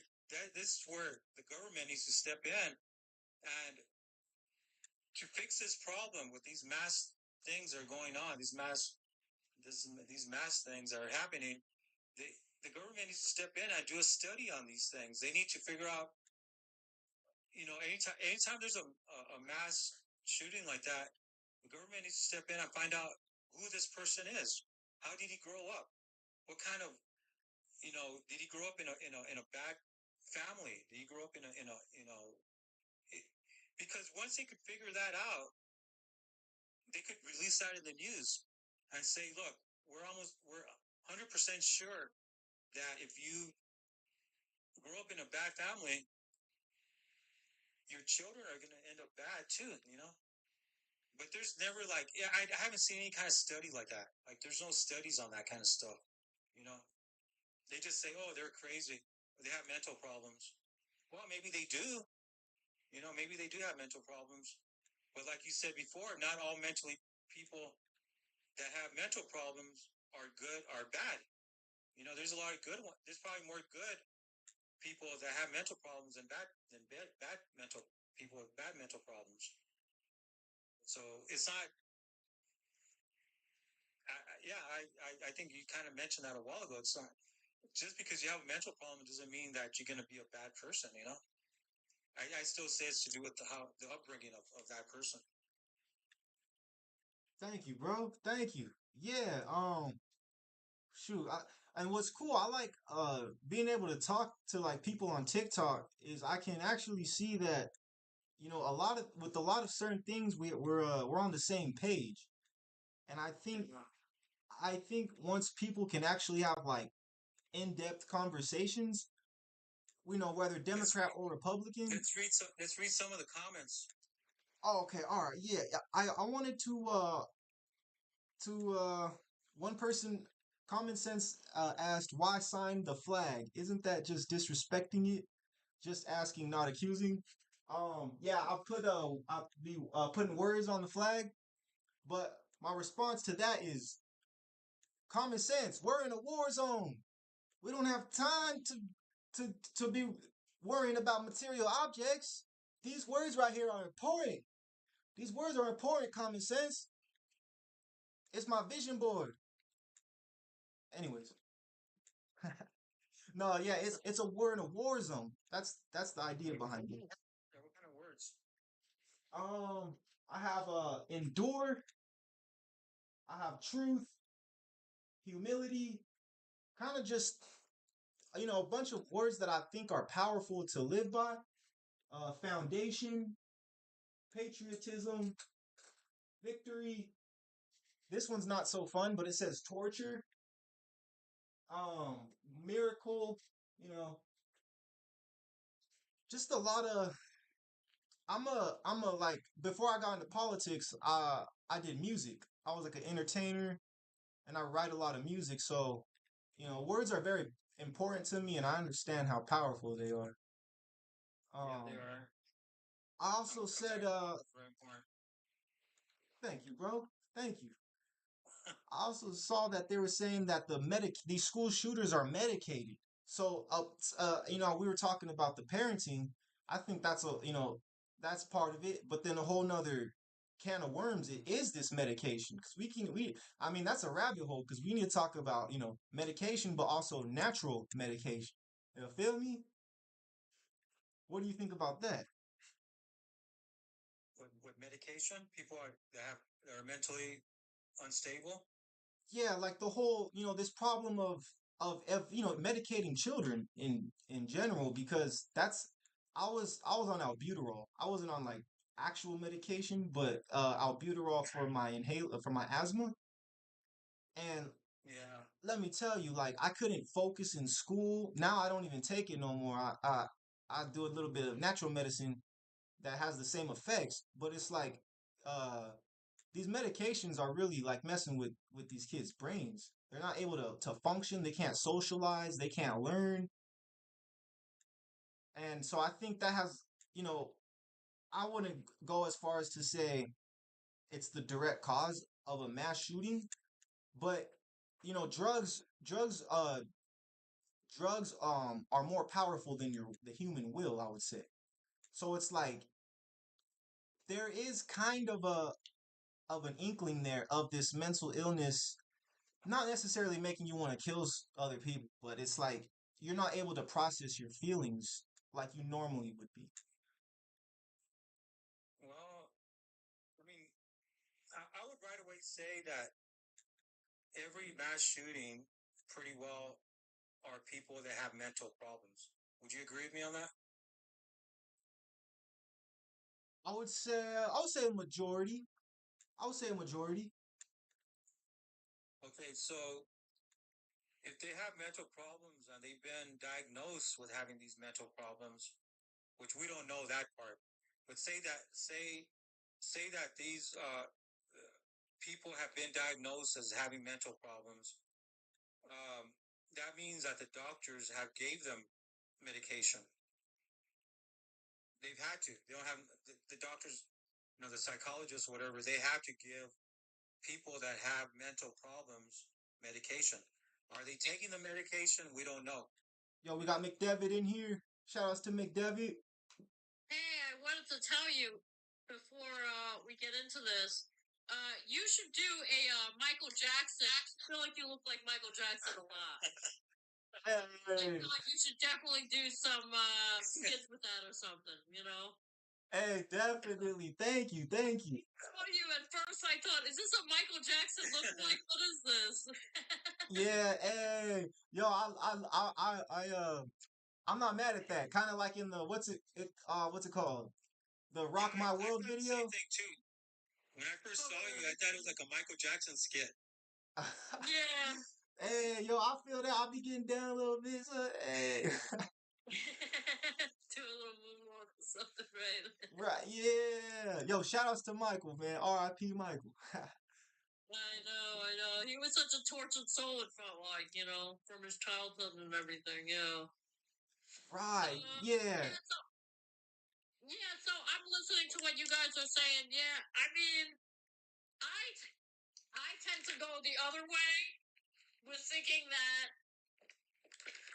any person that really commits street crime is generally mentally ill. In general, it's a mental illness. They just escaped getting any treatment. Do you know what I'm saying? So Yeah. you're saying Like the way criminals act and everything, it has to be a mental illness. Do you know what I'm saying? well, I agree. that's the when we talk about mental illness, I think because all right, we have the separation of church and state, which unfortunately I feel like took all of spirituality out of politics. But I feel like all of the answers to our questions are held in the spiritual conversation, but that's not really in politics. And I say that because, you know, if someone's mentally ill, I think that's almost, yeah, it could be a brain issue, but it's also like a spirit issue. Their spirit is suffering as a part of this mental illness. So now we have two issues going. It could actually be they're really tortured by a demon. We don't know what the hell it is that T-War knows. Right, right. That's the thing. And it's very. What do you think, Goyo? I would say, yeah, I would say there's a lot of. I think there could be a lot of truth to that. If you look at it in a spiritual realm, um, yeah, I agree. I agree with that point. Thank you, bro. Thank you. Um, yeah, I mean, I have a lot to say on spirituality.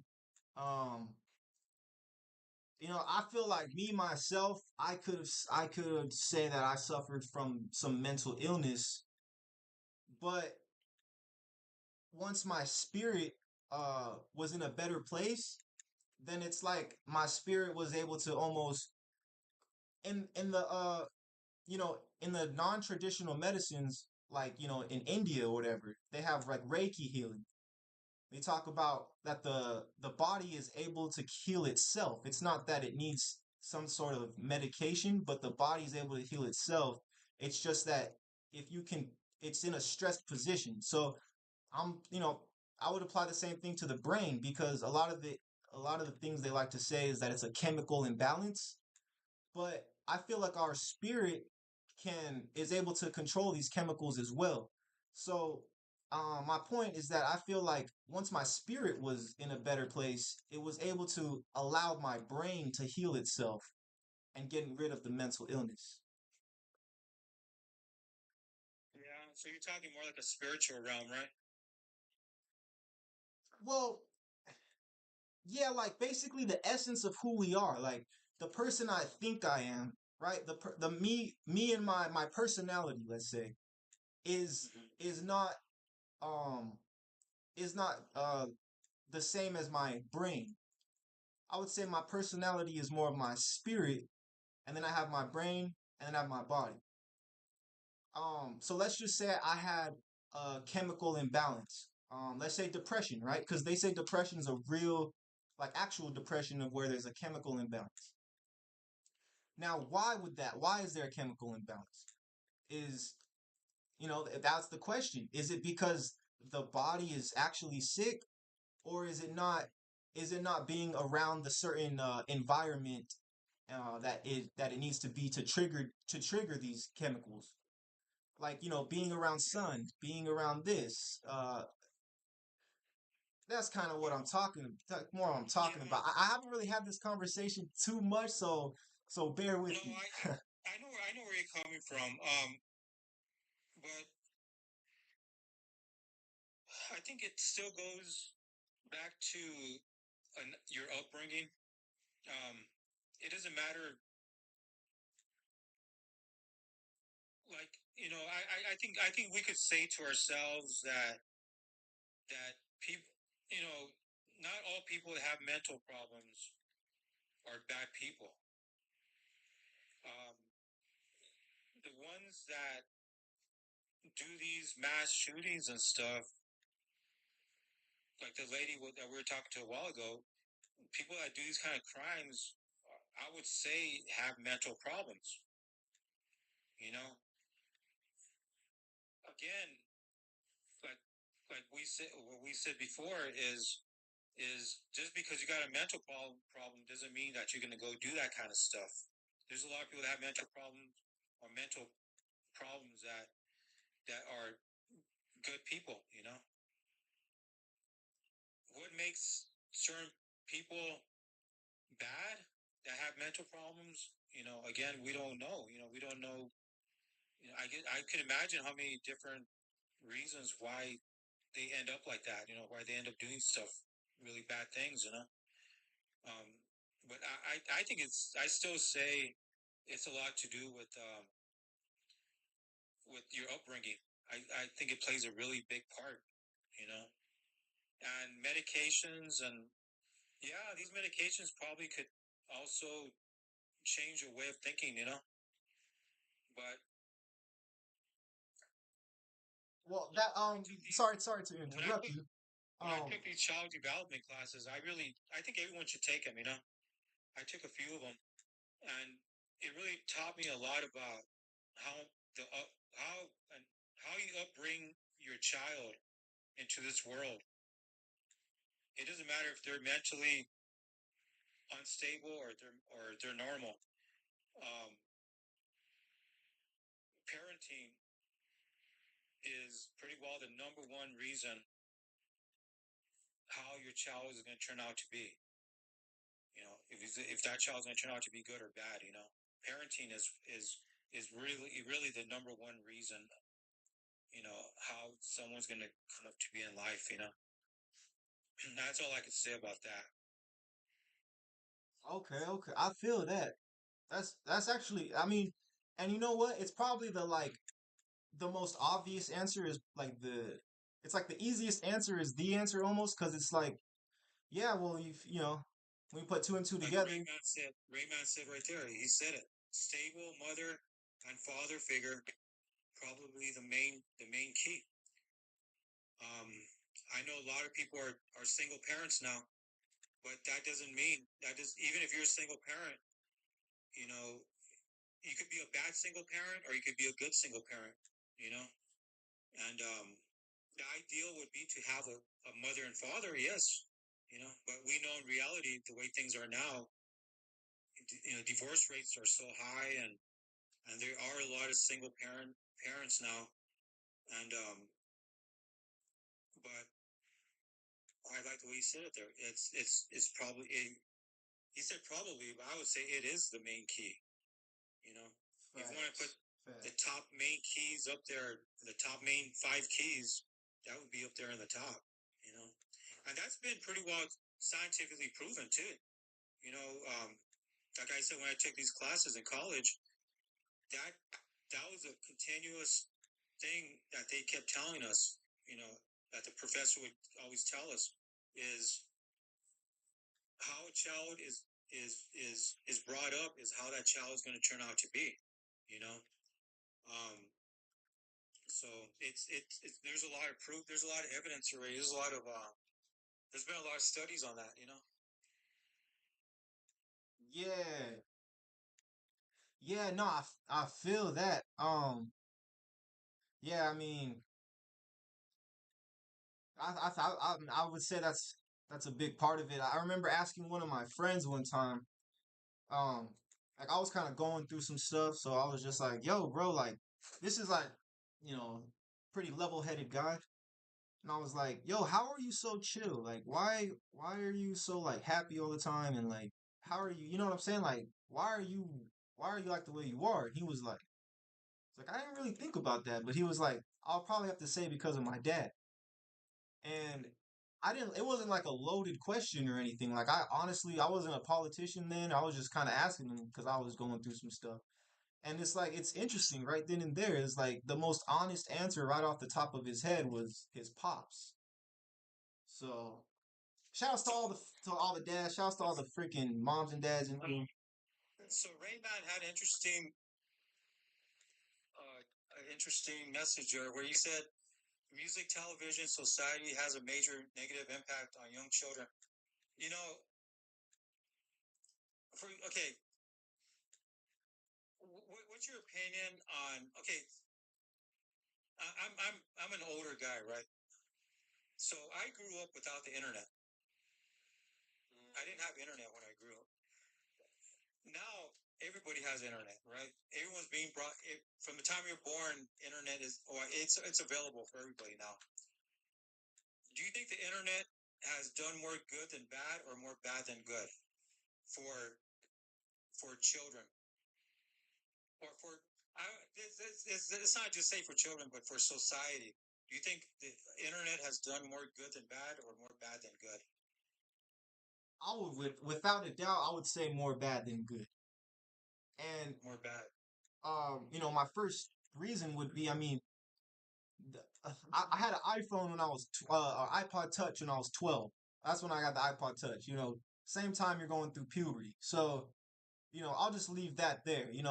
I got into, unfortunately, the internet is 70% pornography.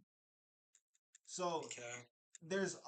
think about it. There's a 30% chance that you're not going to see anything, any pornographic material when you're surfing the web. You only have a 30% chance. That's terrible. That's terrible. And as far as 70% goes, it's like, yeah. So I mean, with that being said, I think there's even I've had the idea of should we ban all pornography on the internet, because when it comes to the internet as an education tool, I think it's better than college. It's bar none. It's probably one of the greatest pieces of the greatest education tool to ever be created. But I feel like, it's like the internet's the real world in the palm of your hand. Like whatever you're gonna see out there and experience, like, you know, death, uh, sex, But racism, you're gonna would you say experience that. overall the internet has done is more bad than good? I would say yeah. I would say yeah. And someone else agreed with you on that too. What's his name? That one guy. He agreed. He also thought the same thing too. He said that there was more bad than good. Oh, thank you, bro. Thank you. What do you think? You know, I could relate my life before the internet and after the internet. um, so growing up, in my teenagers, and when I was a teenager, internet didn't exist yet. So pornography was still available, but it was on paper. You know, it was magazines and things like that. Right, right. So it was a lot harder to get than nowadays. You know, um,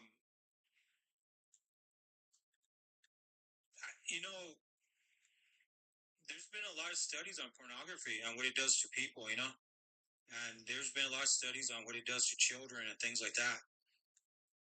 Um, it's not good. The studies show, most of the studies show that pornography is very, very negative, especially towards a child when a child sees it. You know, it creates a lot of problems. You know, for that child. Um, so, like I said, I grew up to where pornography was available, but it was very difficult to get. You know, maybe a friend of yours had a magazine or something like that, and it wasn't easy. You know, like it was it was very restricted. You know, and it was very looked upon as a very bad thing. You know, so I think a lot of kids probably never saw pornography. Like at my ages, they probably didn't see it. Nowadays, I think that's completely different now. Pornography is so easy. The access to pornography for anyone is so easy, you know, including children. And we know that studies have shown it's a very negative impact uh, when children see this stuff, you know. So that's a negative thing about the internet, you know. Like you said before, there's a lot of positive things too. The internet has came up. The internet is awesome too when it comes to a lot of good things, you know.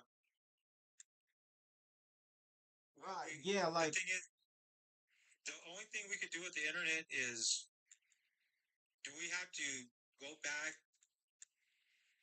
again? That's if we want to go back to My bad, bro. to I'm gonna use the restroom real quick, and then I'll be oh, back. okay, You can be the host. You can be the new host. or Rain Man encyclopedias. The only encyclopedias there is now is what's online. You know, I don't even know if they make encyclopedias anymore.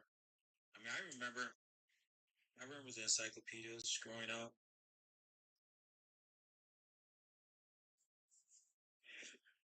I wish you could get on. You gotta get more followers. Let me follow you. Let's see here. Follow. I followed you, Rayman.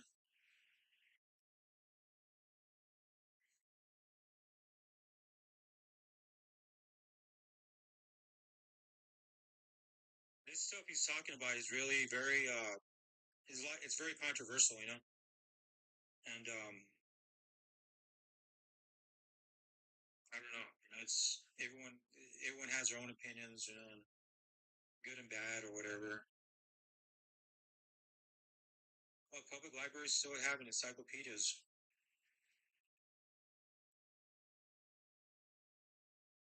I need to start going to the library. I don't even know how encyclopedias even. I don't know who's buying encyclopedias other than libraries. Maybe the schools. I guess schools maybe are buying them. I like libraries. It's the only thing with life with the library. The libraries I that are close to me are they're really far away, so it's not kind of hard to get to. But when I did go to libraries, I liked them. Hey, hey, what's good, y'all? What's good? We were talking about libraries. Ooh. The last it's been so long since I've been in a library, and I like them. When I used to go, I like libraries, but there's just I live really far away. I live like out in the country, so it's really hard for me to get there now. But I used to live in San Diego. I lived in Imperial Beach. Oh, what, bro? I'm from Chula Vista, bro. Oh, really? Yeah. I live right there on Palm Avenue. Oh, dang. Okay, okay. Shoot, right there by the beach. Yeah, right there. It goes by. Yeah, you know where Rallies? Dang. You know where Rallies is? Right there on there's a Rallies right there on Palm Avenue, and I can't remember the name of their street. I know exact. I know that rallies, bro. I know that Yeah, rallies. I used to live like right across that mobile home park. There's a big mobile home park there. Dang. Okay, okay. Shoot, that's dope, bro. Yeah, freaking, that's crazy, bro. So Um, yeah, this is cool. Yeah, bro, I freaking love Imperial Beach. That's like my little.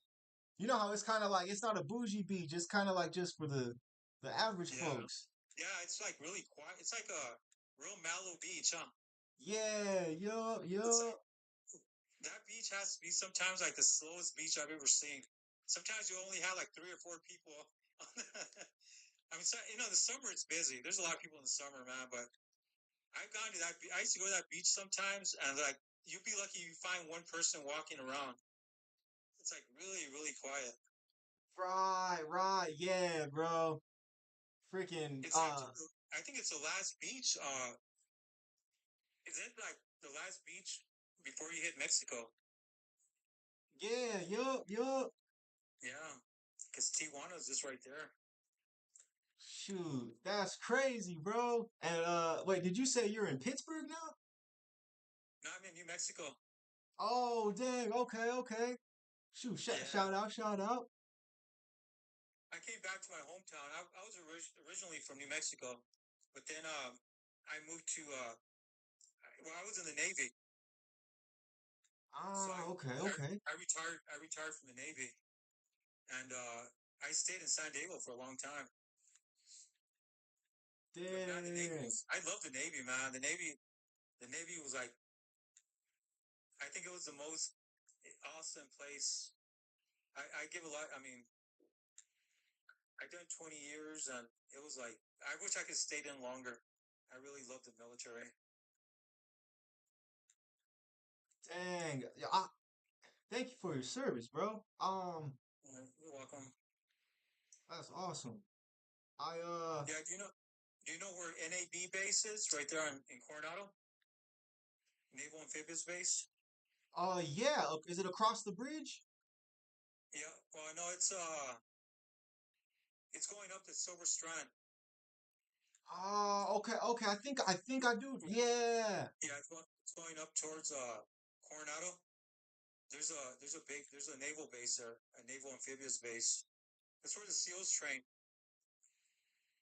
Oh shoot, kind of like when you're leaving IB and you're on that on Silver Strand, or you can just take the Yeah, whole. yeah, I'm right there at Silver Strand. yeah.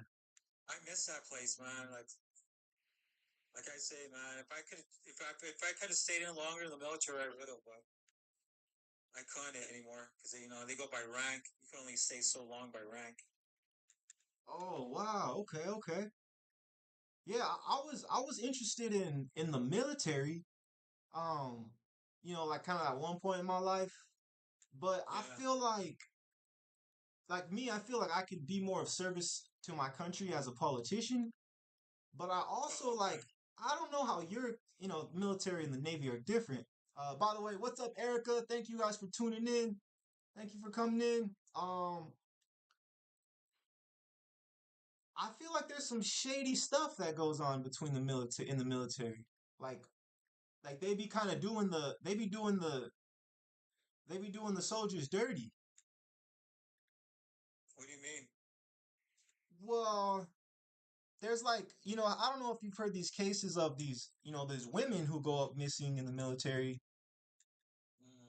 and there's possibly some SA cases, but like there's this one girl for specifically. Let me see if I could Yeah, I've heard about those things. Yeah, I used like in the army. yeah, the Vanessa Like that. Vanessa Golan. Yeah, that was in El Paso, right? Uh Okay. I think oh it was Fort Bliss. yeah, yeah. Says yeah, like stuff like that. Like, did you ever you got any thoughts on that? Like, kind of Like like sexual domestic. harassment, maybe. Oh, I'm sorry. What was it? Well, while I was in, I did see some like sexual harassment cases, and they took it serious. Uh, we had an E7, which an E7 is a chief, which is pretty high in rank. We had that guy get demoted down to an E5. Um, did I see sexual harassment? Yeah, I did. I did see sexual harassment, but uh, you have to be very careful. I would, I didn't want to get involved in that kind of stuff because to me, the Navy took it. Well, I'm not gonna say the Navy because the Navy's a big system, but the the place where I worked at in the Navy, they took that stuff very, very serious. We had to go through classes every year, sexual harassment training and things like that. And again, I don't know if the whole Navy does that, but I was attached with the Seabees. I don't know if you're familiar with them. No, no. Who are they? Okay, so the Seabees are we're part of the Navy, but we're a group of see. Okay, let me try to explain the way the Navy works. So you got four. They call four groups, right? So four groups are you got the seamen. So seamen are like the ones on the ships. They go on ships, and then you got the airmen, which airmen, of course, are the ones that take care of all the planes and all that stuff. So you got seamen, airmen, firemen. Firemen, of course, are the ones that do the firemen, right? Right, Take right. care of fires, I guess. And then you got the last group, which is construction men. The construction men they call them Seabees. So the Seabees are the smallest group in the Navy. We're the smallest. Mama told me with the woman don't get kosher. Navy. Mama told me with the woman don't get kosher. Navy. I could speak for the Seabees. Um, so the Navy Seabees take when it comes to sexual harassment, they take it very, very serious. You know, Right, right. and, and in the Seabees we have so you got four groups, and within the Seabees you got rates. You got five. I think it's five rates you have in the Seabees. You know, but we're part of the engineering corps. So like the Army has their own engineering corps, the Air Force has their own engineering corps, uh, the Marines have their own engineering, and then the Navy has their own their engineering corps. So our motto is we build, we fight. So what the Seabees do is they're basically a construction company that could get sent out worldwide, anywhere in the world, set up whatever needs to be set up. If they need to make a runway, we can make a runway. If we need to make buildings, we can make the buildings. Whatever. We're basically a construction company that goes out to wherever we're needed for logistic standards for like to help the Marines. Like say the Marines, for example, need 500 tents set up. Well, the Seabees will go out there and set up the 500 tents and everything else, kitchen, whatever. A lot of people don't know what the Seabees are, but you can look it up online. With and the combat veterans. So I did 3 tours. You don't meet too many Seabees. Seabees are a very small group within the Navy. But maybe that's the reason I loved it because I didn't go on ships. I done 20 years in the Navy. I never really went on a ship. Like I never. So if you ever want to be in the Navy and not be on a ship, you want to go in as a Seabee.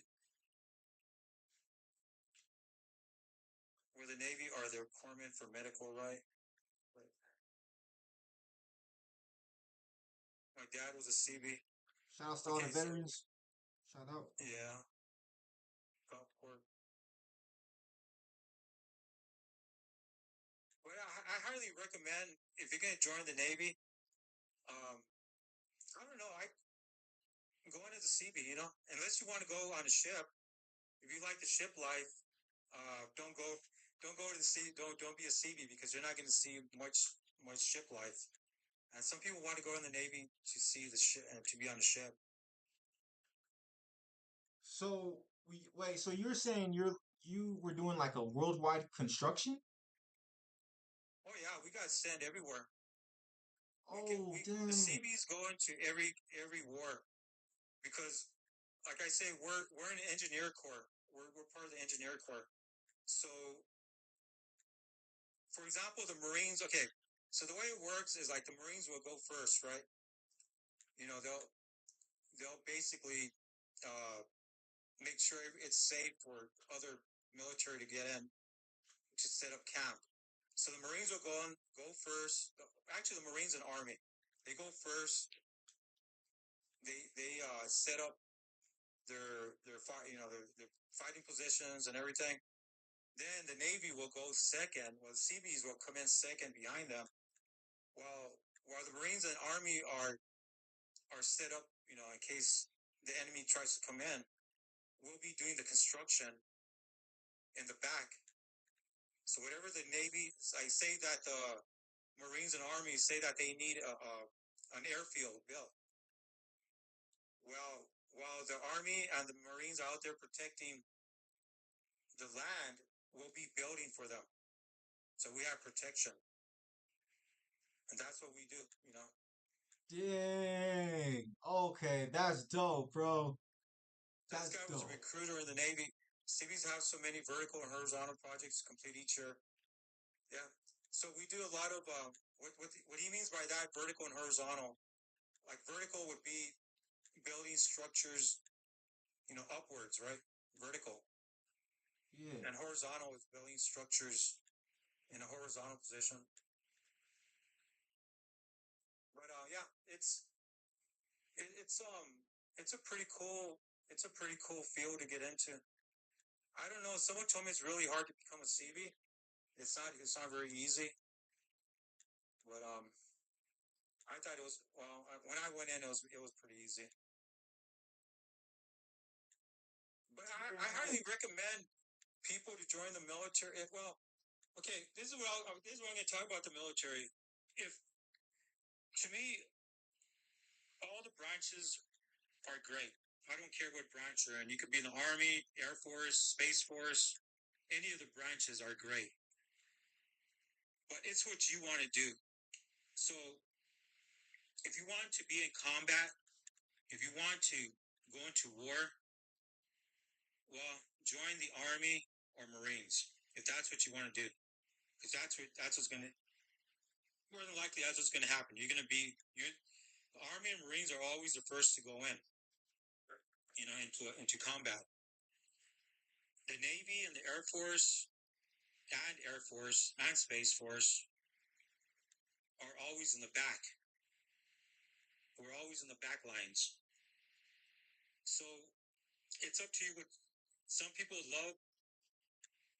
want to go infantry, and that's their mindset. They want to become infantry, and they want to be in the front lines, and it's great for them. You know, if that's what they want, it's great. You know, but that would be Army and Marines. You know, but if you want to be safe and you want to be a little bit more in a more safer environment in the military, go with the other branches.